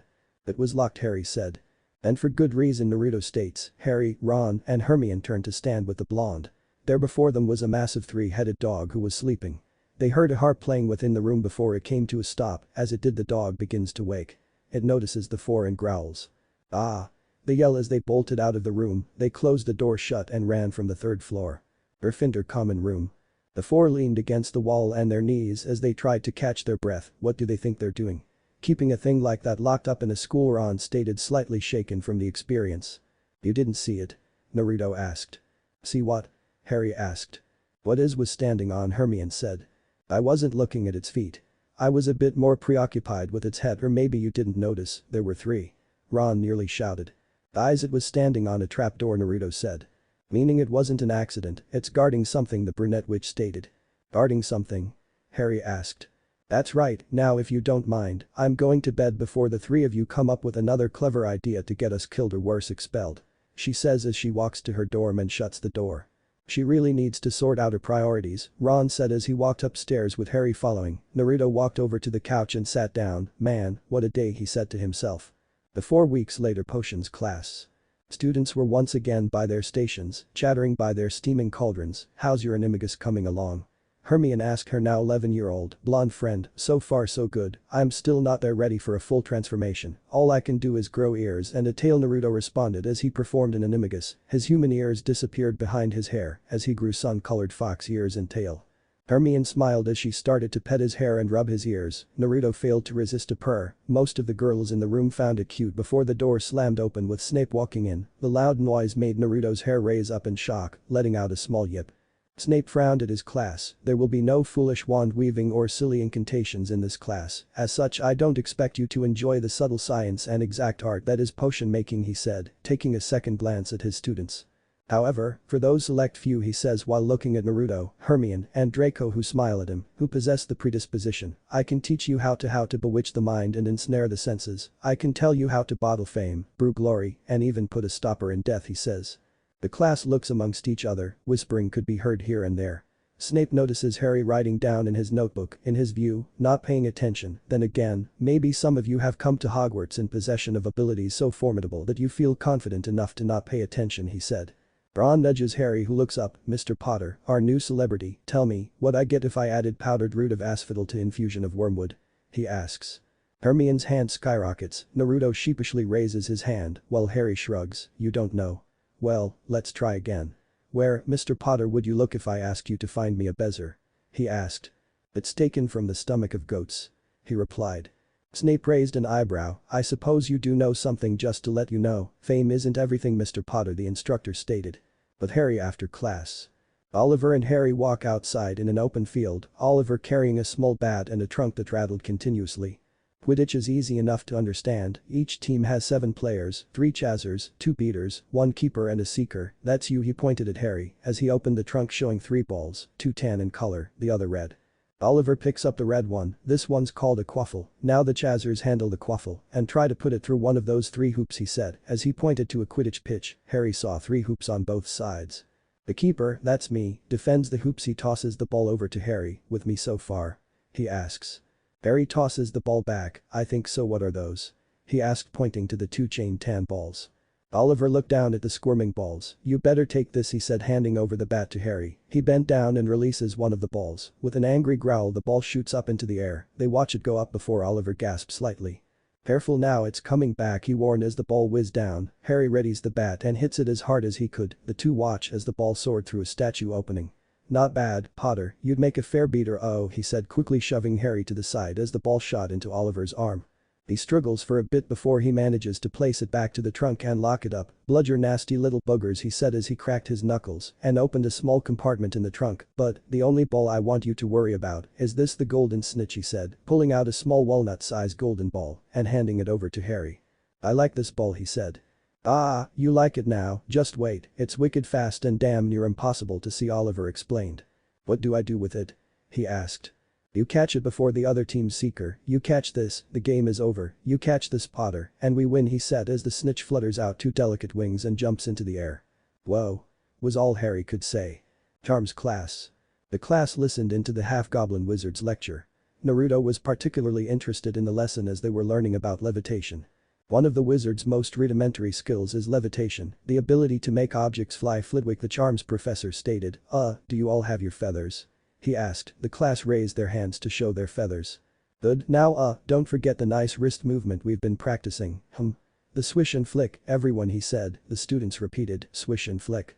"Good, and enunciate, Wingardium Leviosa, off you go." Then he motioned for them to start. "Wingardium Leviosa," the students chanted as they tried the charm. "Hey Harry, check it out," Naruto said. The dark brunette looked to see the blonde's feather levitating a few inches off his desk. "Wingardium Leviosa," Harry repeated. He smiled as feather began to levitate. "Wingardium Leviosa," Ron said as he attempted the charm. Nothing happened before he whacked the feather a few times with his wand. Hermione seized the redhead's dilemma. Stop, stop, stop, you're going to take someone's eye out, besides you're saying wrong, it's Leviosa, not Leviosa," she explained. Ron got annoyed. "You do it then, if you're so clever, go on," he says. Hermione straightens up and swishes her wand. "Wingardium Leviosa," she said casually. The feather began to levitate high into the air. "All right, Hermione-chan," Naruto said, getting everyone's attention, while Ron puts his head on his book dejectedly. "Oh, well done. See here, everyone. Ms. Granger's done it." "Oh, splendid," Flitwick stated happily. "Boom." Everyone turns to see Seamus with his face and robes covered in soot, his hair shot back, and his feather burned to a crisp. "I think we're going to need another feather over here," Professor Seamus said as he coughed out smoke. After class. Naruto, Harry, Neville, Ron and Seamus are found walking through the courtyard with other students filling the area. "It's Leviosa, not Leviosa, honestly she's a nightmare, no wonder she hasn't got no friends," as Ron rants. They see Hermione sniffle and walk away. Naruto turns to Ron with a glare. "Really, Ron? Then what are we?" he retorts, punching him in his shoulder as he goes after Hermione. "Ah, bloody hell." He hits hard. Ron winces as he holds his arm. "He's right though, aren't we her friends, Ron?" Harry asked. The redhead sighs and nods. Outside girls' bathroom. One Hermione-chan, you know Ron didn't mean it," the blonde pleaded for his friend to come out. "Why should I if I'm just a bother to all of you," she said between sobs. "That's not true, Hermione-chan, you know it's not," he replied. Naruto listened to the girl as she continued weeping. "Hermione-chan, don't you remember what you said to me in potions class? We're family now. If they don't want it then, they're missing out on a great friend, and you Hermione-chan, you're my best friend," he said softly. He heard Hermione's sobs get quieter. "Naruto, can I just be alone for a while?" she asked. Naruto sighed. "Take all the time you need," he said as he walked away. Great Hall, 8:15 p.m. It was night, and now replacing the candles are lit jack-o'-lanterns. Everyone is happily eating candy and chattering amongst themselves. "Where's Hermione?" Harry asked.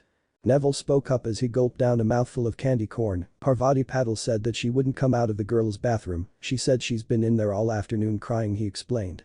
Harry and Ron exchanged glances. The redhead turned to see Naruto glaring at him. "Hey, I said I was sorry," he retorted. "Apologize to Hermione-chan, not me, you baka," he said as he bit down on a sweet tart.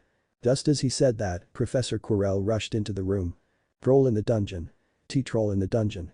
He yells out. Everyone stops, and utter silence fills the room. "Thought you ought to know," he said before fainting. A moment of silence. They started to panic. Dumbledore got up from his seat. "Silly Ians," he yells out. Everyone stops. "Everyone will please not panic.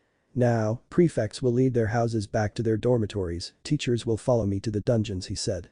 "Hufflepuff this way. Stay together," they said as they led their houses away. "Gryffindor, keep up please and stay alert," Percy stated, leading his house back to the dorms. "How'd a troll get in?" Harry asked. "Not by itself, trolls are really stupid, probably people playing jokes," Ron replied before both him and Harry were pulled to the side by Naruto. "What?" he questioned. "Eyes, Hermione-chan's still out there, she doesn't know," he said. Harry and Ron exchanged looks before nodding and running off with the blonde. The trio ran through the dark corridors of Hogwarts. The stormy weather outside wasn't helping much either. Naruto stops running and holds his arms apart to stop Harry and Ron. They hide and peek through a doorway as they see a large and hideous troll walk into a room with its club being dragged along the floor. "He's going into the girls' bathroom," Ron warned. Hermione-chan, Naruto's eyes widened. "Girls' bathroom?" Hermione walks out of a stall wiping her eyes as she washes her hands and stops when she hears a grunting noise. She turns slowly to see a troll standing there. She gasps and backs up into a stall. The troll raises its club and smashes through the stalls. "Someone help."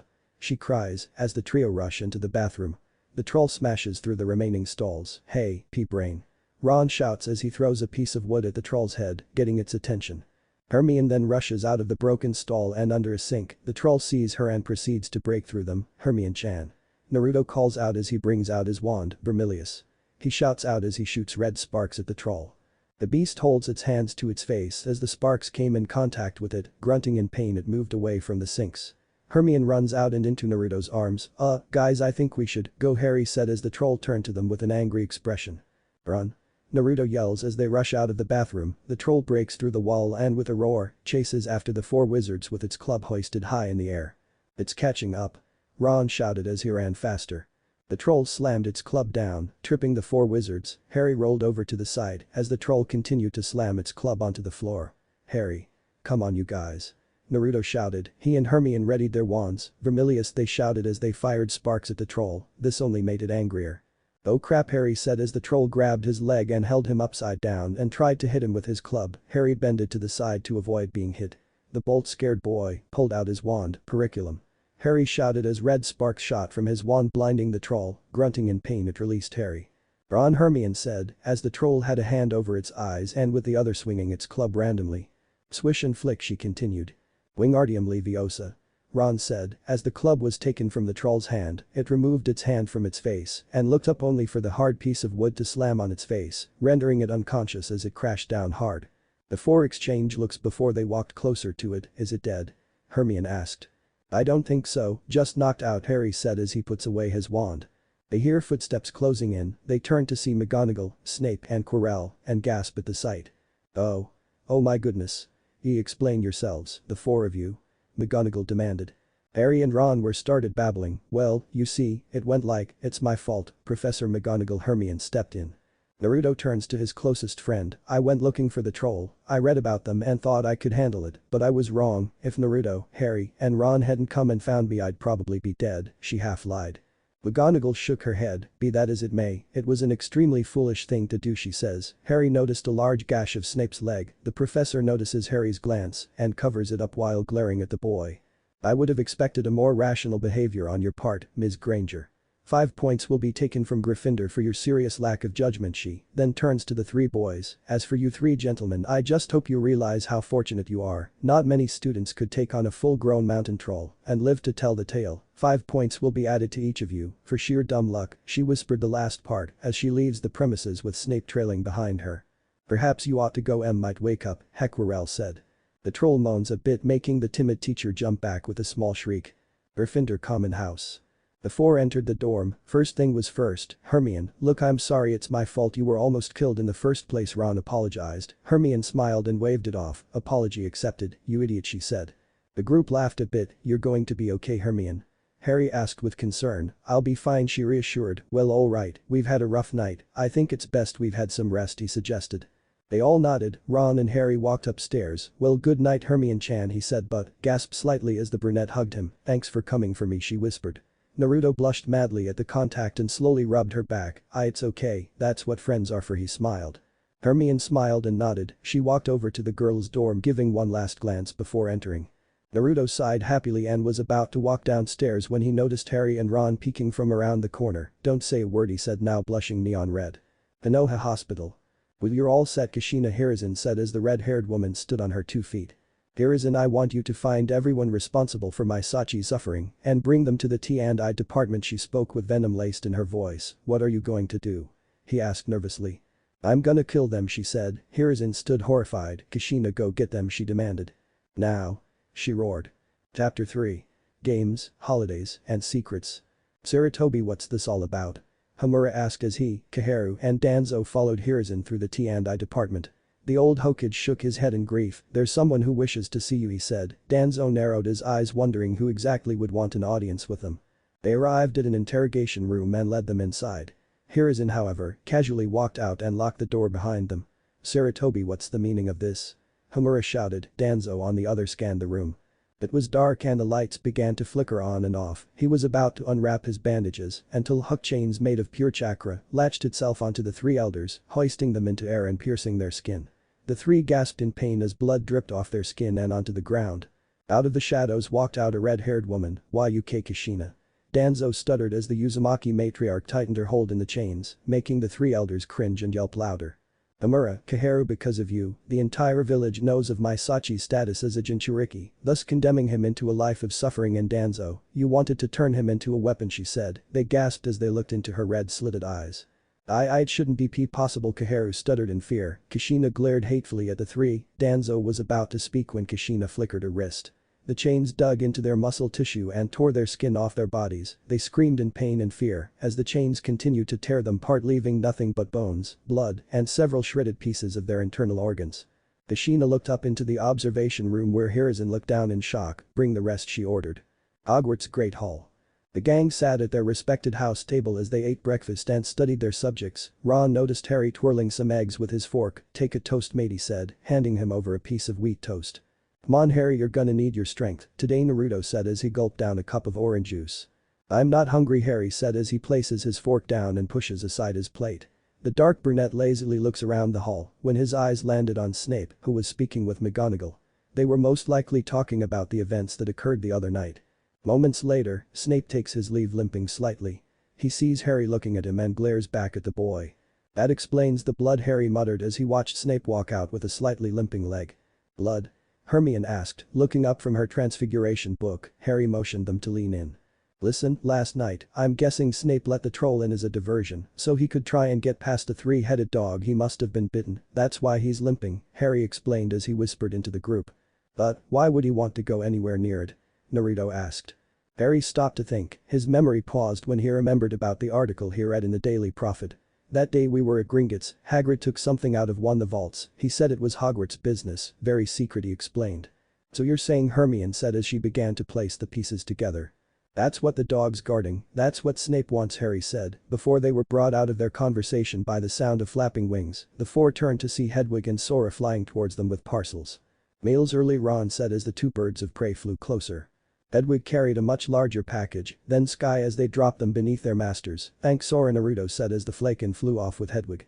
Hermione, Ron, Naruto looked at Harry and his package. What do you think it is?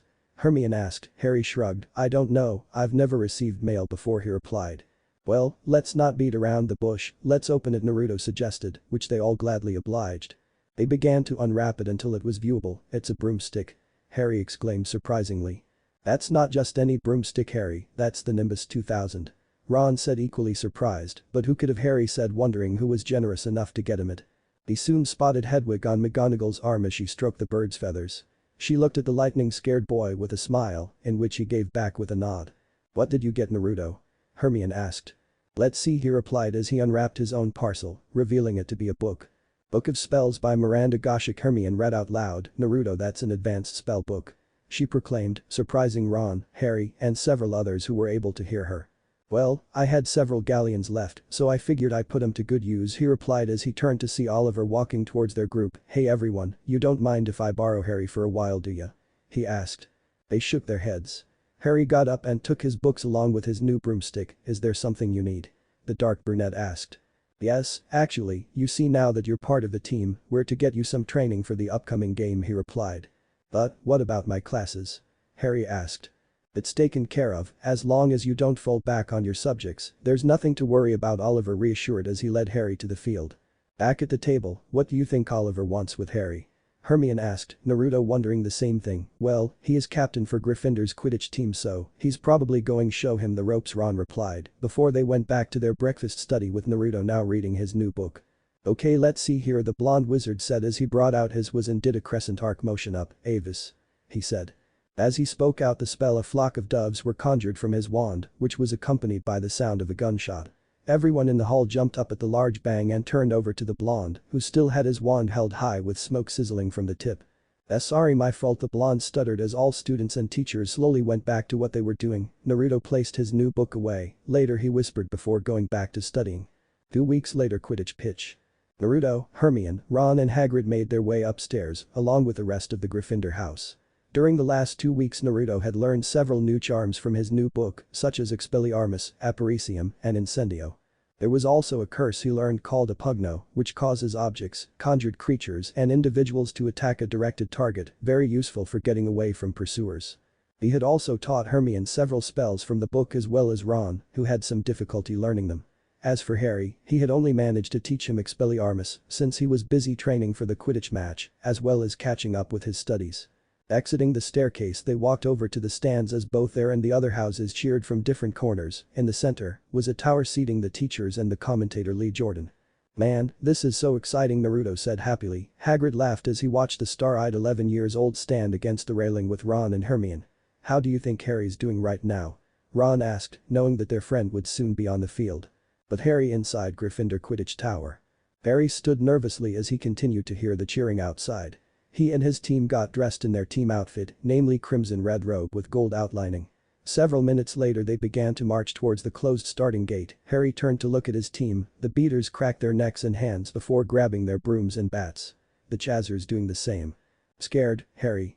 Oliver asked. The dark brunette turned to his captain, a little bit, he replied nervously. "That's all right, I felt the same way before my first game," he explained. "What happened?" Harry asked. Oliver pondered for a bit. "I don't really remember, I took a bludger to the head 2 minutes into the game, woke up in the hospital wing a week later," he explained, making Harry gulp. "On your brooms everyone," Oliver declared. His team acknowledged and got on their brooms. The gates opened and both teams flew out, circling the pitch several times as the houses cheered even louder. "Hello and welcome to Hogwarts' first Quidditch game of the season. Today's game Slytherin vs Gryffindor," Lee declared over his microphone. The players took position in a circle while Harry flies a bit higher than the rest. They look down as Madam Hooch steps onto the field with a trunk and sets it down in between the circle of players. "Now, I want a nice clean game from all of you," she spoke while looking at the Slytherin team. She then kicks the trunk open, letting the bludger zoom out. "The bludgers are up," Lee commentated as a familiar golden winged ball flies shortly afterward, showing itself to both teams, followed by the golden snitch. "Remember, the snitch is worth 150 points. The seeker who catches the snitch ends the game," Lee continued. The snitch then zooms out of sight. Madam Hooch then grabs the red ball and tosses it into the air. The quaffle is released and the game begins. Lee shouted, with every house cheering. Gryffindor takes possession of the ball and flies past Slytherin towards their goal, the girl holding the quaffle, Angelina Johnson. She flies down and around the tower, avoiding the Slytherin Chazzers before throwing the ball. The Slytherin keeper rushed at the ball but failed to catch it as it scored through the hoop. Ding. Angelina Johnson scores. 10 points for Gryffindor. Lee shouts as he presses a button and adding the points to the scoreboard. "Alright, Gryffindor." Naruto cheered as his entire house does the same. "Well done," Hagrid said as he claps happily, though stopped when Slytherin gained possession of the quaffle. They watch as the opposing team passes the ball back and forth through team players. "Bletchley passes to Captain Marcus Flint," Lee exclaimed as Flint maneuvered around Gryffindor's Chazzers and throws the ball to the hoop. It however didn't score as Oliver flew up and whacked it away with his broom. Oliver smirks while Flint glares back. The positions change as Johnson and Katie Bell pass the quaffle back and forth, avoiding Slytherin as they fly in circles around the towers. This confused Slytherin's keeper as he looked in between the players for the ball. Johnson takes the ball as it's passed to him and throws it at a hoop, scoring. Ding. Yada. Naruto fist pumped into the air. Woot. Hermione and Ron cheered. "Yes," Harry said as he watched his team score while flying around the pitch trying to locate the snitch. "Another 10 points for Gryffindor," Lee proclaimed, adding the points to the scoreboard. The Slytherin team sneered and decided now it would be a time to play by their own rules. Flint turns to one of the beaters. "Give me that," he said, taking the bat from the player and bashes a bludger directly to Oliver. The ball hits the keeper in the stomach, making him yell in pain before he falls off his broom and onto the ground. The crowd not liking this boot at Slytherin, Harry and Naruto frown at the opposing team's actions.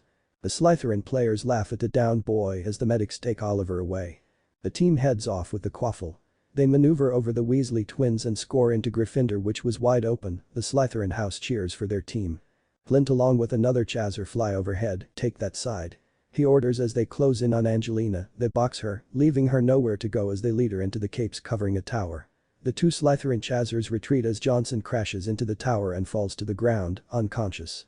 Slytherin take the quaffle and scores once again. "Those bastards," Naruto growled. "That's not playin' fair," Ron shouted as the rest of the house as well as Hufflepuff and Ravenclaw disapprove. Harry growls from his position until the snitch came into his view and takes off with Harry right on its trail. "Where's Harry going?" Hermione asked. "He must have found the snitch, go Harry," Naruto cheered. Everyone in Gryffindor noticing Harry began to cheer for the boy to catch the golden ball. As the dark brunette reached his arm out for the ball, his broom jerked back, making him nearly lose balance. The broom began bucking and turning, trying to get its rider off. "Whoa. Woo-ah," Harry cried as he tried desperately to stay on his broom. "What's going on with Harry's broomstick?" Hagrid asked as he squinted his eyes trying to get a better view. Hermione brings out a pair of binoculars and looks at Harry, who was still holding onto his wand. She then looks around in the teacher's stands and spots Snape muttering something. "It's Snape," Hermione states. "What?" Naruto and Ron ask. "He's jinxing the broom," she replies. "Jinxing the broom? What do we do?" Ron asks. Hermione hands over her binoculars to Ron. "Leave it to me," she says, running as she heads over to the stands. "I better go make sure she doesn't get found out," Naruto states as he follows Hermione. Ron shrugs and looks at his friend with the binoculars. Harry is then knocked off his broom but is able to hang on with his hand. The Gryffindor house gasps. "Come on you guys, hurry up," Ron mutters. Teacher stands. Naruto and Hermione crouch underneath the seats quietly, making sure not to be heard. "You got this?" the blonde wizard asks. Hermione nodded and brings out her wand, Lacarnum Inflammary. She whispers as she touches Snape's robes with her wand, setting it on fire. "Great, let's go Naruto," he said, taking Hermione's hand and leading them away. As Snape continued to chant his spell, he failed to notice the smoke, much less the heat coming off his robe. It wasn't until the instructor seating next to him that noticed the heat. "Fire. You're on fire," he said loud enough for Snape and the surrounding teachers to notice. "What? Oh." Snape slight panicked as he got up and accidentally knocking back the teacher that warned him and onto Professor Quirrell, who seconds later falls with him. Snape stomps on his robes, extinguishing the fire. Back on the field, Harry's broom stops its tantrum, allowing Harry momentum to climb back on and take off. "Go!" Ron shouted. "Go, go, go!" Hagrid said as he leaned over the railing. Naruto and Hermione run back up to the stands a little winded. "What did we miss?" the blonde asked. "Harry's on the move again," Ron said as he gave Hermione back her binoculars. The dark brunette sped through the air and spotted the Slytherin seeker flying about, meaning he must have found the golden ball and sped after him.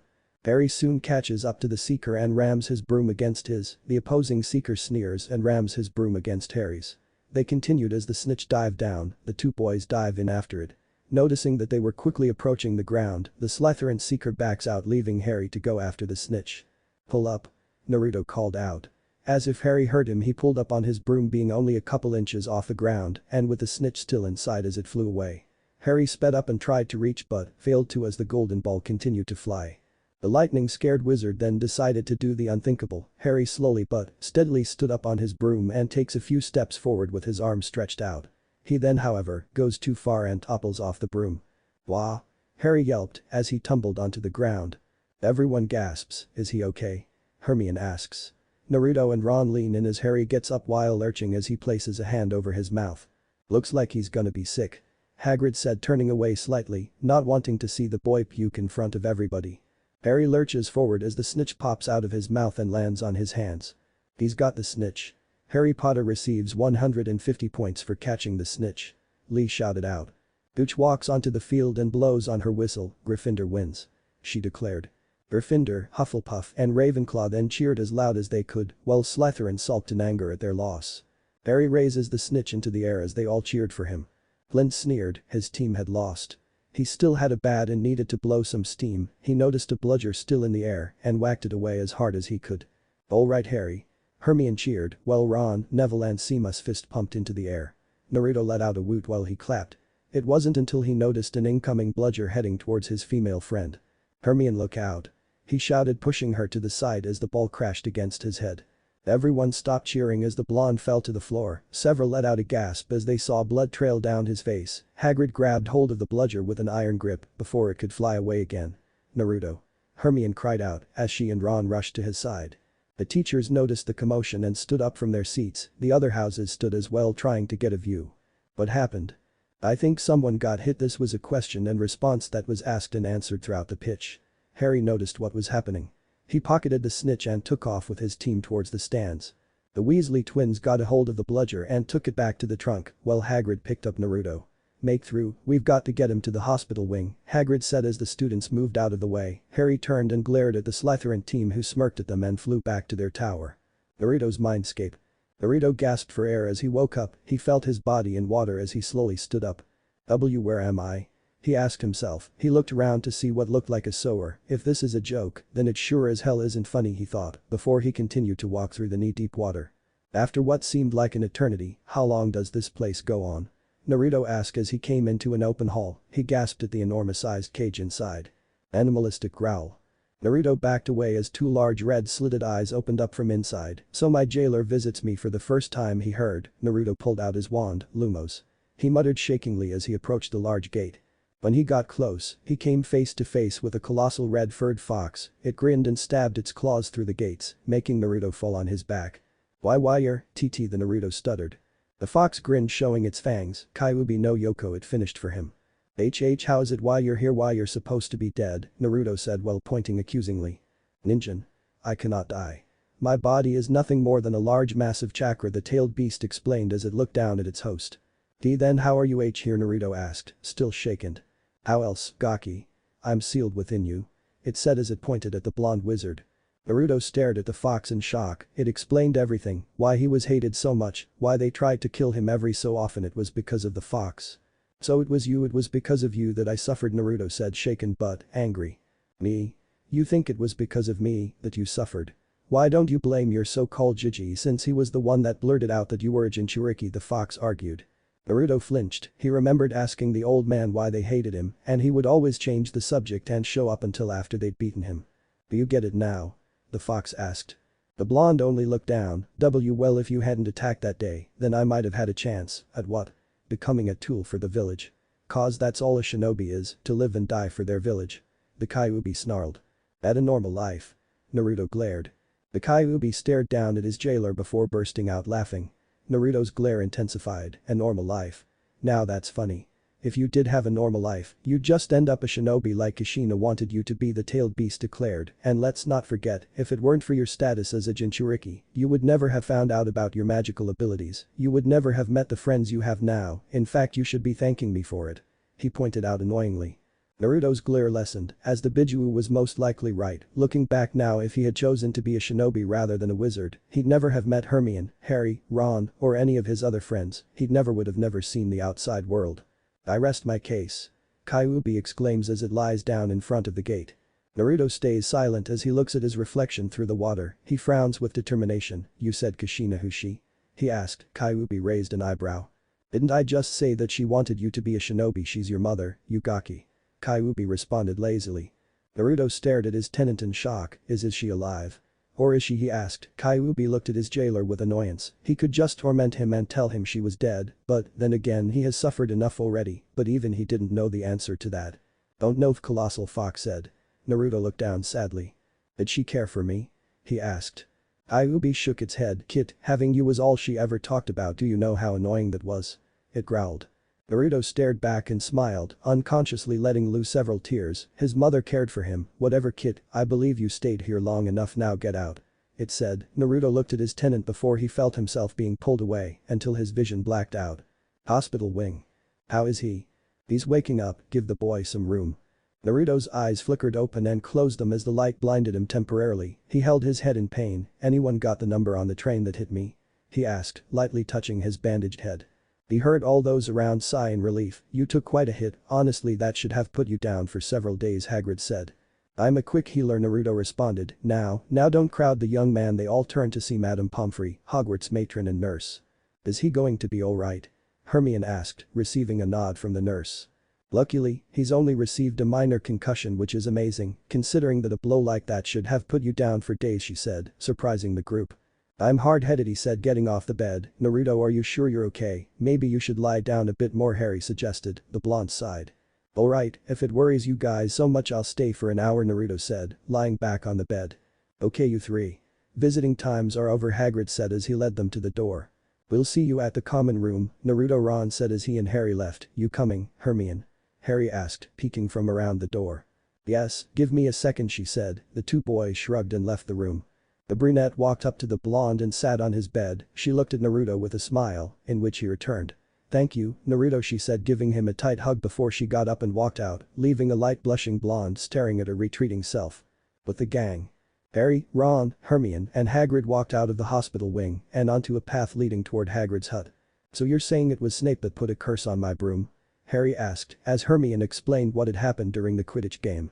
Nonsense, why would Snape put a curse on Harry's broom? Hagrid asked. Who knows, why was he trying to get past that three-headed dog on Halloween? Harry asked to the group. Who told you about Fluffy? Hagrid turned to the group, wanting answers. Fluffy? That thing has a name? Ron and Hermione said in disbelief. Well, of course he's got a name, he's mine, I bought him off an Irish feller I met down at the pub last year, then I lent him to Dumbledore to guard though he was about to say but then kept his mouth shut. Yes? Harry wanting to know. Shouldn't have said that, don't ask any more questions, that's top secret, that is Hagrid retorted. But Hagrid, whatever Fluffy's guarding, Snape's trying to steal it, Harry tried to reason with groundskeeper. Odswallop, Professor Snape is a Hogwarts teacher, he said. Hogwarts teacher or not, I know a curse when I see one, I've read all about them, you have to keep eye contact, and Snape wasn't blinking, Hermione stated, with Harry and Ron agreeing with her. Hagrid sighs, now, you listen to me, all three of you, you're meddling in things that ought not to be meddled in, it's dangerous, what that dog is guarding is strictly between Professor Dumbledore and Nicholas Flamel, Hagrid warned. Nicholas Flamel? Harry said, making Hagrid sweat drop. I shouldn't have said that, I should not have said that, I should not have said that, Hagrid said to himself as he walked away from the group. Nicholas Flamel? Who's Nicholas Flamel? Harry asked, to the smartest of the group. Surprisingly enough she shook her head, I don't know. She replied. 1 month later. Naruto stood outside of the castle with Hermione by his side as the snow fell. Sugoi. He said, this is your first time seeing snow? She asked, receiving a nod from her friend. They turned to see Hagrid bringing in a large pine tree. What's Hagrid doing? Naruto asked. Bringing in a pine tree for Christmas, she replied. Christmas? Hermione slowly turns to Naruto in shock, why, you're not serious are you? She asks. Naruto shook his head. Oh okay, no problem, I can explain, you see Christmas is a holiday where one spends time with their loved ones and exchange gifts to one another, she said. Naruto understood and nodded his head. Exchange gifts, huh? He thought to himself as he glanced over at Hermione. She noticed his look and blushed. What? She asked. And nothing, just thinking, he said with a tint of red on his cheeks. Well, let's head back, you need to pack, she said, grabbing Naruto's wrist and pulling him along. Eh? For what? The blonde asked. I'm going home for Christmas. My parents are having a reunion and I have to be there, she said. Naruto looked down, seeing as his best friend wouldn't be around for the holiday. He then got an idea to get her a gift before she left. He mentally nodded, followed Hermione to the dorm. Headmaster's office 1 hour later. Naruto stood in front of a griffin statue. Here goes sherbet lemon, he said, as stone stairs makes an appearance from behind the statue. Walking up, he find himself in Dumbledore's office. Said man sees the blonde walking up. Is there something I can help you with, young man? He asked generously. Hi, Professor Dumbledore sir, I need to get to Diagon Alley and back, so I'm asking permission if I could possibly take a broom and head over there, he asked. Dumbledore chuckled. I can't allow a first year to take a much less ride a broomstick off school grounds, he said, making the blonde look down in disappointment. But tell me, what is it you acquire at Diagon Alley? He asked. Naruto blushed. Well, you see, there's this girl, he said. Dumbledore smiled, already knowing what it was he was asking. Come with me, Naruto, he said. The blonde nodded and followed the headmaster upstairs. Wait here, he said as he searched into a chest. Naruto looked around the room, full of books, paintings, and paperwork. He then turned to see a majestic bright red-colored bird. Sugoi. He proclaimed. Here you go. Naruto turned to Dumbledore as he handed over a small pouch. Now over here, he motioned to the fireplace. You see, inside that pouch is what's known as flu powder. What you do is walk into the fireplace, take a handful, state the destination you wish to travel, then drop the powder, the elder wizard explained. Naruto bowed down to the headmaster. Arigato, Professor Dumbledore, he said as he walked into the fireplace. He grabbed a handful of the powder and stated loud and clear, Diagon Alley, before dropping the powder and disappearing in green flames. Dumbledore smiled as the boy disappeared. Whoever the young maiden was would surely be happy the upcoming holiday. With the gang. Hermione walked into the great hall with a cart. She sees the ghost singing carols, Christmas trees and decorations throughout the hall, and students either leaving the hall or continuing with their schoolwork. She walks over to Ron and Harry as they play chess. Knight e5, Harry states, as his knight piece moves towards its destination. Ron cups his chin. Queen e5, he says. His queen then moves into position and clinks the knight away with its chair. Hermione, who was watching, sighs. That's totally barbaric, she says. That's wizard's chess, Ron replies and notices her card. I see you've packed, he said. See you haven't, Hermione said with a raised eyebrow. Change of plans, my parents decided to go to Romania to visit my brother Charlie, he's studying dragons there, Ron explained his situation. Good, you and Naruto can help Harry, he's going to the library for information on Nicholas Flamel, the brunette said. We've looked 100 times. Ron complained. Not in the restricted section. Happy Christmas, she said before turning back and walking out. Oh, and have either of you seen Naruto? He took off after he helped me pack, she said. The two boys shook their heads no, Hermione sighed and walked out. Hogwarts Station 7:15 p.m. Hermione stood along with a majority of the other students as they awaited the train. The brunette looked towards Hogwarts sadly. She at least wanted to say goodbye to her blonde friend before she left. Hermione-chan. Said girl turned to see Naruto running towards her. Naruto, what are you doing here? She asked. Well, you said that people exchange gifts on Christmas, oh, he said as he brought out a hand-sized, white and black striped present box. I got you this, he said. Hermione took the present and smiled. Aren't you gonna open it? He asked, making the brunette giggle. You don't open presents until Christmas Day, Naruto, she explained. Naruto scratched the back of his head sheepishly. Well, think of it like an early Christmas present, he said happily. Hermione smiled and unwrapped her present. No way this is, she said while holding a golden necklace. The pendant had several rings surrounding and Hergless, a time turner. How on earth did you get it? She asked. Naruto chuckled. Well, I had to sell a few of Sky's feathers, seeing how much it was, he replied. A loud whistle blows, and the two turn to see the Hogwarts Express arriving. Well, I best get going, Hermione said before giving the blonde a tight hug. I'll see you in January, Naruto, the brunette said as she boarded the train. Boy, Hermione-chan. He called out. The girl turned as she had one foot on the stairs. Yes. Merry Christmas.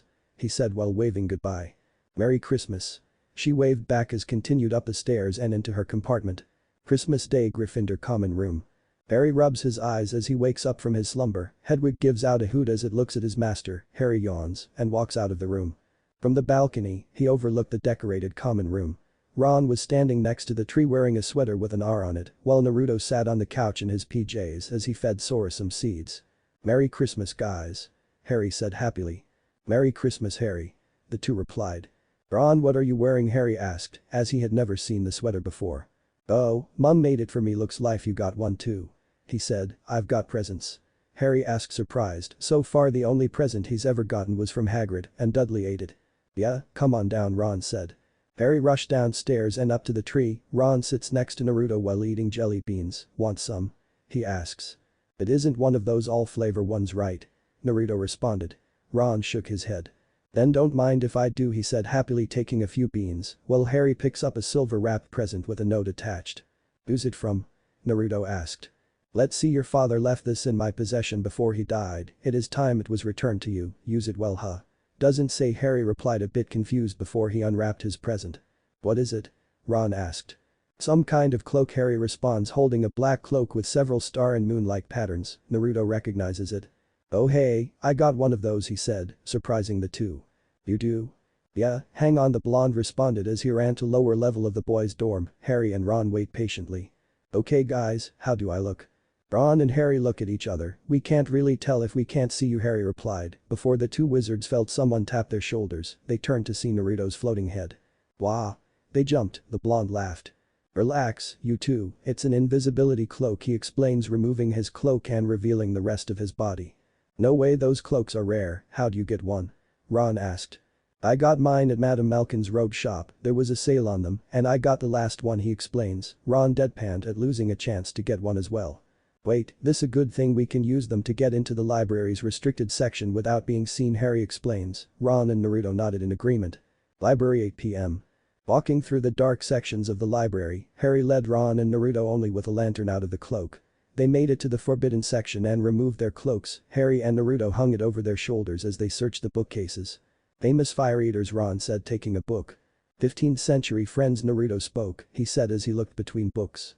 Flamel, Nicholas Flamel, where are you? Harry said as he took book and opened it. The moment he did, a face shot out of a page. Ah. Harry slammed the book shut as Naruto, and Ron looked at him with wide eyes. Who's there? The three whipped around to see a lantern's light approaching. As Harry did, he accidentally knocked over his lantern. Who's Ron here, he tossed him his cloak. What about you? They asked. Just go, he said as he silently ran down the hall and morphed into a fox. Harry and Ron got the idea and wrapped their cloaks around themselves as they sneaked through the back. Who is it? Show yourself. Filch shouted as he came into the restricted section. He walked over and examined a shattered lamp. Grrr. Filch turned to see a sun-colored fox. It tilted its head as it looked at the man before walking right past him. Filch scratched his head in confusion before he continued to examine the broken lantern. With Harry. The two wizards make it out to the hallway. That was close, Ron whispered. No kidding, Harry replied before he noticed Filch's cat following them. Meet back at the common room, Harry said. Ron nodded as they took off in different directions. Harry silently ran across the hall and turned a corner to see Snape push Quirrell against a wall. Harry gulped and decided to try and sneak past them. As he crept closer, he listened into their conversation. Severus, I thought, Quirrell stated quietly. You don't want me as your enemy, Quirrell, Snape threatened. What do you mean? You know perfectly well what I mean, Snape said before stopping and turning around. Harry holds his breath as the professor had detected him. Snape slowly reached out towards Harry, who backs away slowly and quietly before he whips his finger back at Quirrell. We'll meet again soon when you've had time to decide where your loyalties lie, he said before turning around to see Filch and a broken lantern. Oh, professors, I found this in the restricted section. It's still hot. That means a student is out of bed, he explained. Snape let go of Quirrell and followed Filch with Quirrell trailing behind. Harry took this opportunity to enter the door right next to him. Harry sighs as he finds the room empty. The only noticeable thing was the large mirror attached to a wall. The dark brunette removes his cloak and stares into the mirror. He gasps as a man and a woman appeared in the mirror's reflection. Mum? He asks. The woman smiles and nods. Harry turns to the man. Dad. Receiving the same response. Harry reaches out to touch them only to feel the cold surface of the mirror. He sees his mother place a hand on the shoulder of Harry's reflection. The dark brunette then places a hand on his shoulder, trying to feel his mother touch. Gryffindor common room. Ron removes the cloak as he sees Naruto on the couch. You're late, where's Harry? The blonde asked. Don't know, we split when we say Filch's caddy responded, about to toss back the cloak when Harry appears. Ron. Naruto. You've got to see this, he said. Ron turned to Naruto, who shrugged. Animagus. Naruto whispered as he morphed into his fox form and followed the boys out. Mirror room. The three appear in the room as they remove their cloaks. Naruto reverts back to normal as he follows Harry to the mirror. Come on, you two, look, it's my parents, Harry said, pointing to the mirror. Ron and Naruto looked puzzled. But I only see me, Ron said. Same here, Naruto responded. Look properly. Go on, stand here. Now look, there you see them, don't you? That's my dad, Harry stated. Ron then gasps, that's me. Only, I'm head boy and holding a Quidditch cup. Bloody hell, I'm Quidditch captain too. I look good, Harry, do you think this mirror shows the future? Ron asked. Harry then smiles sadly, how can it? Both my parents are dead, he responds. Ron sighs before turning to their blonde friend who was blushing up a storm. Hey Naruto, what do you see? He asked. Huh? He said, turning to them. Are you feeling alright, you bright red, Ron states. Why yeah, I'm fine, just a little tired is all, I'm going to bed, he said as he morphs into a fox and walks out. Wonder what he saw? Ron asks Harry, who shrugs. What in fact was seen by the blonde was an older version of himself and a certain brunette in a group hug with 3 kids and an older red-haired woman. Great Hall the next day. Naruto, Ron, and Harry sat in their house's table. Naruto was studying astronomy, while Ron attempted to brew a shrinking solution potion. Harry on the other hand brooded as he tried to understand why his two friends couldn't see his parents. He would just have to go the room again tonight. Don't forget to add the leech juice, Naruto said, not taking his eyes off his book. Right, Ron replies. Harry sighs and leaves the room. Hey Harry, what's wrong? Naruto called out, but no reply. He and Ron exchange a look. Maybe he needs some time to himself, Ron said, before both wizards heard a flapping sound. They turned to see Sora flying towards them with a small parcel. Wonder what Sora brought you this time, Ron asked himself, Naruto wondering the same thing. The silver-winged falcon dropped the package in his master's hands before landing on his shoulder. Naruto fed his pet a small chunk of meat before looking at his package. Who's it from? Ron asked. The blonde wizard smiled. From Hermione-chan, he said, opening the parcel, revealing it to be a black wand holder. He saw a note attached to it and read the contents. Hey Naruto, this is Hermione. I'm not sure if this parcel got to you on time, but this is my Christmas present to you. I know you like to practice spells, so with this, you'll be able to draw your wand faster. Merry Christmas, Hermione here added with a smile. Ron gave the blonde a sly look. She got you a present, ain't that sweet, he said. Naruto blushed as Ron laughed before he punched him lightly on the shoulder. Okay, I'm sorry, he said, still snickering as he went back to his potion. Naruto just looked at the holder before he wrapped the leather strips around his arm like a bracer. He brought out his wand and sheathed it into his new holder. Arigato, Hermione-chan, he whispered. But Harry, mirror room 8 p.m. Harry sat in front of the mirror looking at his parents with a sad smile. He hears footsteps and turns around to see Dumbledore. Back again, Harry? He asks as the dark brunette stood up and dusted himself. I see you, like so many before you, have discovered the delights of the mirror of your eyes. I trust by now you realize what it does, he asked, before noticing Harry's confused look. He chuckled, let me give you a clue, the happiest man on earth would look into the mirror and see only himself, exactly as he is, he said. Harry gave a surprised look as he understood what the headmaster was saying. So, it shows us what we want. Whatever we want? Harry asked.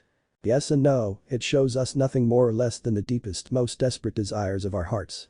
Now you, who have never known your family, you see them standing beside you, but remember this, Harry, this mirror gives us neither knowledge nor truth, men have wasted away, even gone mad, he said, placing a hand on the boy's shoulder. It does not do to dwell on dreams, Harry, and forget to live, he finishes, as Harry looks back into the mirror. Library 1 month later. Harry and Ron sit by a table while looking through various books. It wasn't till Hermione came up with Naruto carrying a rather large book. The blonde dropped it on the table with a large thump, making both redhead and dark brunette jump. Hey guys, guess what, we were looking in the wrong section, Naruto states, a bit winded from carrying the book. You're kidding, right? Harry asked, feeling like they had wasted a lot of time searching for a book that was never there. How could I have been so stupid? I checked this out a few weeks ago for a bit of light reading, Hermione responded as she opens the pages. This is light. Ron states in disbelief. Hermione glares at the redhead, of course, and here it is. Nicholas Flamel, the only known maker of the Philosopher's Stone, she read. Harry and Ron share a glance. The what? They asked. Hermione sighed. Honestly, don't you two read? The Philosopher's Stone is a legendary substance with astonishing powers, it will turn any metal into pure gold and produces the elixir of life, which will make the drinker immortal, she read. The two wizards look at the brunette in shock. Immortal? Ron repeated. It means you'll never die, Hermione explained. I know what it means. The redhead snapped. SHH. Harry shushed. Guys, listen to this, Naruto pointed out, the only stone in existence belongs to Mr. Nicholas Flamel, the noted alchemist who last year celebrated his 665th birthday.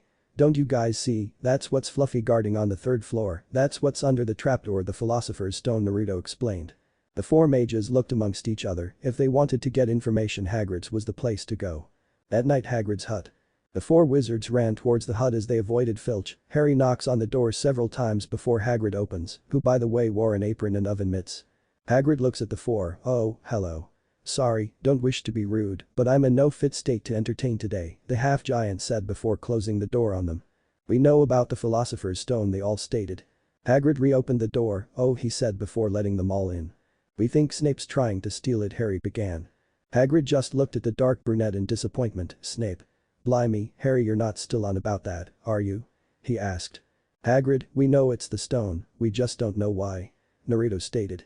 Hagrid shook his head. Snape is one of the teachers protecting the stone, he's not about to steal it, he explained, receiving a surprised look from the four. What? Harry nearly shouted.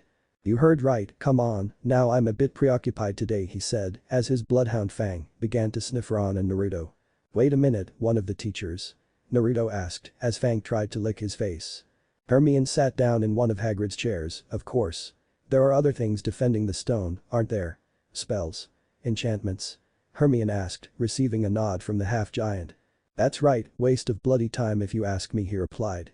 Ain't no one gonna get past Fluffy, he not a soul knows how, except for me and Dumbledore. He pauses as the four look at him. Shouldn't have told you that, I shouldn't have told you that, he repeated as a cauldron that was being heated over the fireplace began to rattle. Hagrid gasped and rushed over, took the cauldron out, then a rather large egg from inside. Ooh. Ooh. Ooh. Ooh. Hot. He said, seemed like the mitts didn't seem to help much. He places it on a table for all to see. Hagrid, what exactly is that? Harry asked as he and the rest edged closer to the table. That? It's Hagrid said, trying to make something up when Ron recognizes it. I know what it is. But Hagrid, how did you get one? Ron asked. Hagrid sighed, no point in keeping it a secret, I won it. Off a stranger I met down at the pub, seemed quite glad to get rid of it, as a matter of fact, he recalls. The egg begins to rattle once more before the shell cracked, the pieces start to fly off as it reveals itself to be a dragon hatchling, it squeaks as it slips on an egg piece. Is that a dragon? Hermione asked in surprise. Sugoi. A real-life Ryu. Naruto said with star eyes. Not just a dragon, that's a Norwegian ridgeback. My brother Charlie works with these in Romania, Ron explains. Hagrid wipes a tear from his eye, isn't he beautiful?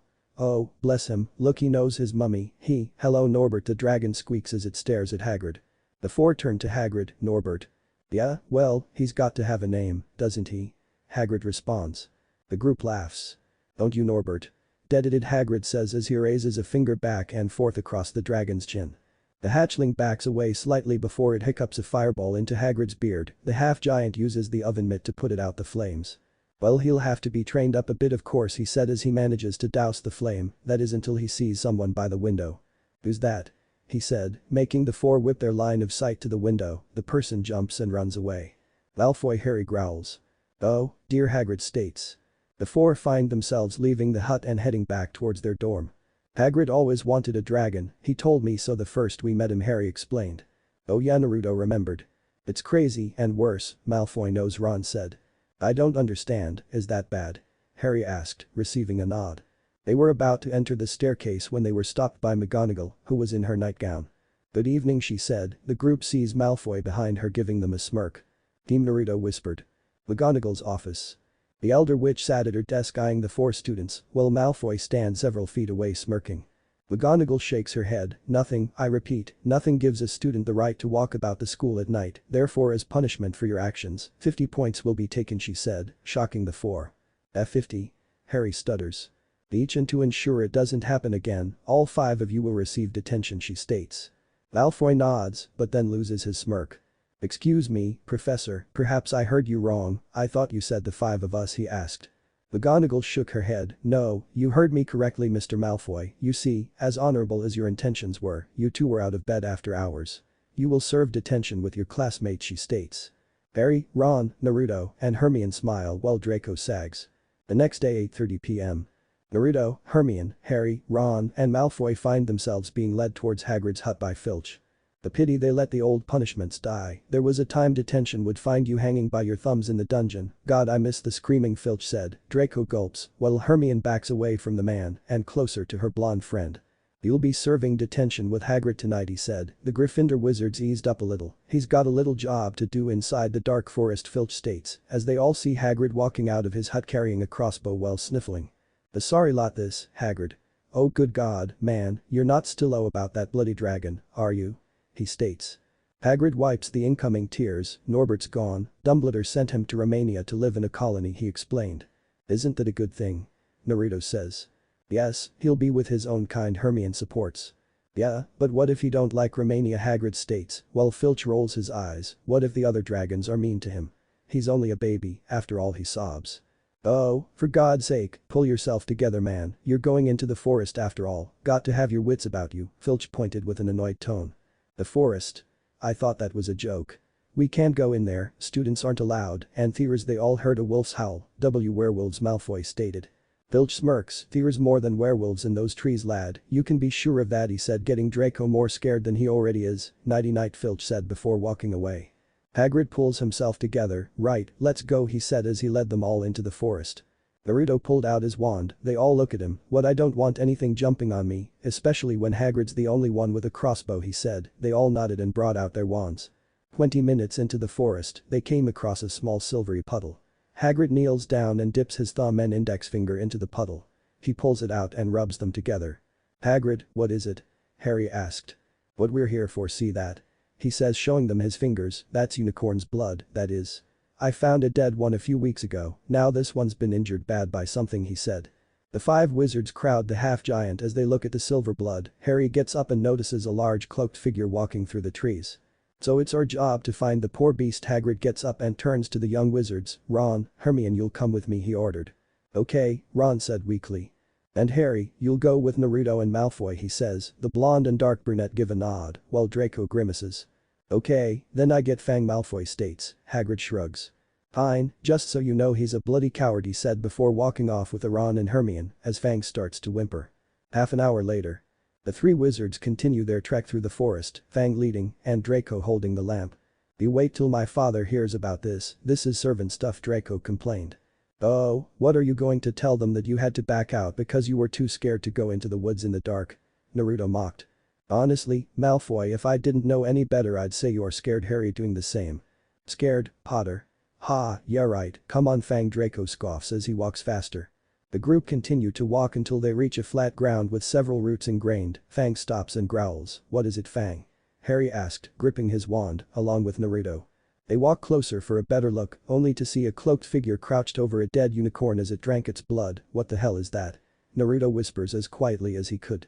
The figure then stops drinking and turns to the three as the silvery blood dripped from its mouth. Harry gasped and held onto his scar as it began to burn. "Harry?" Naruto asked, wondering what was wrong with his friend.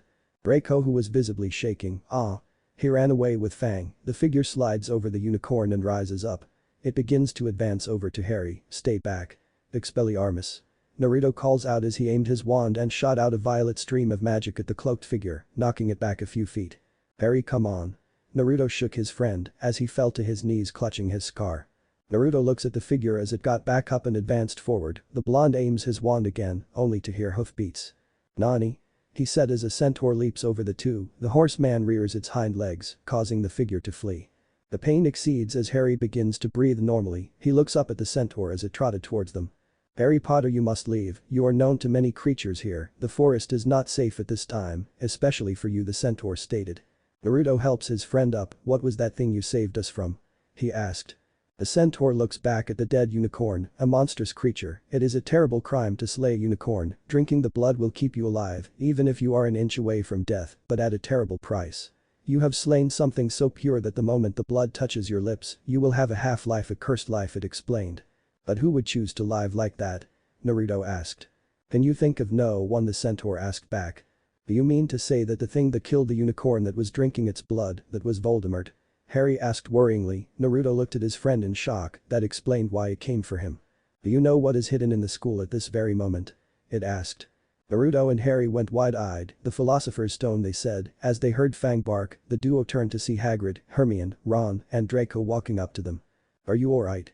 Hermione asked as she ran up to the two. "We're good," Naruto responded as he sheathed his wand underneath his arm. Hermione notices the holder and smiles at her friend. "Hello there, Firenze. I see you've met young Harry Potter and Naruto Uzumaki. You alright there, Harry?" Hagrid asked as the dark brunette was still slightly lightheaded. Receiving a nod, "Harry Potter, this is where I leave you. You're safe now. Good luck," the centaur stated before trotting away. Gryffindor common room.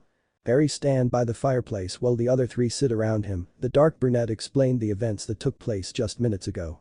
"You mean, you know who's out there, right now, in the forest?" Hermione asks in shock. "Yeah, but he's weak seeing as how he's living off unicorns," Naruto confirmed.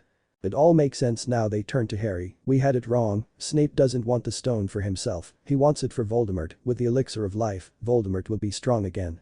He'll come back," Harry stated, slightly shaken just thinking about it. "But if he comes back, you don't think he'll try to kill you, do you?" Ron asked. "I think if he had a chance, he might have tried to kill B tonight," Harry explained. Ron gulps. "And to think, I've been worried about my potions final," he said. "Hang on a minute. We're forgetting one thing. Who's the wizard Voldemort is always feared?" Hermione asked the group. Ron and Harry shrugged, while Naruto pondered. "Dumbledore. As long as Dumbledore's around, you're safe. You can't be touched," she explains. Harry gave a small smile. 2 weeks later. Before walk down a path to the courtyard. "I've always heard Hogwarts end-of-the-year exams were frightening, but I found that rather enjoyable," Hermione states happily. "Oh, speak for yourself. You and Naruto have been studying non-stop for weeks," Ron pointed out. "Hey, if you wanted a good grade, then you should have done the same," Naruto replies. "Yeah, well, you alright there, Harry?" Ron changes the subject as Harry holds onto his scar. "My scar, it keeps burning," the dark brunette replies. "It's happened before?" Hermione asked. Harry shook his head. "Not like this." "Maybe you should see the nurse," Naruto suggested. Harry shook his head again. "I think it's a warning. It means danger coming." He rubs his scar as he sees Hagrid across the field, at his hut. "Of course."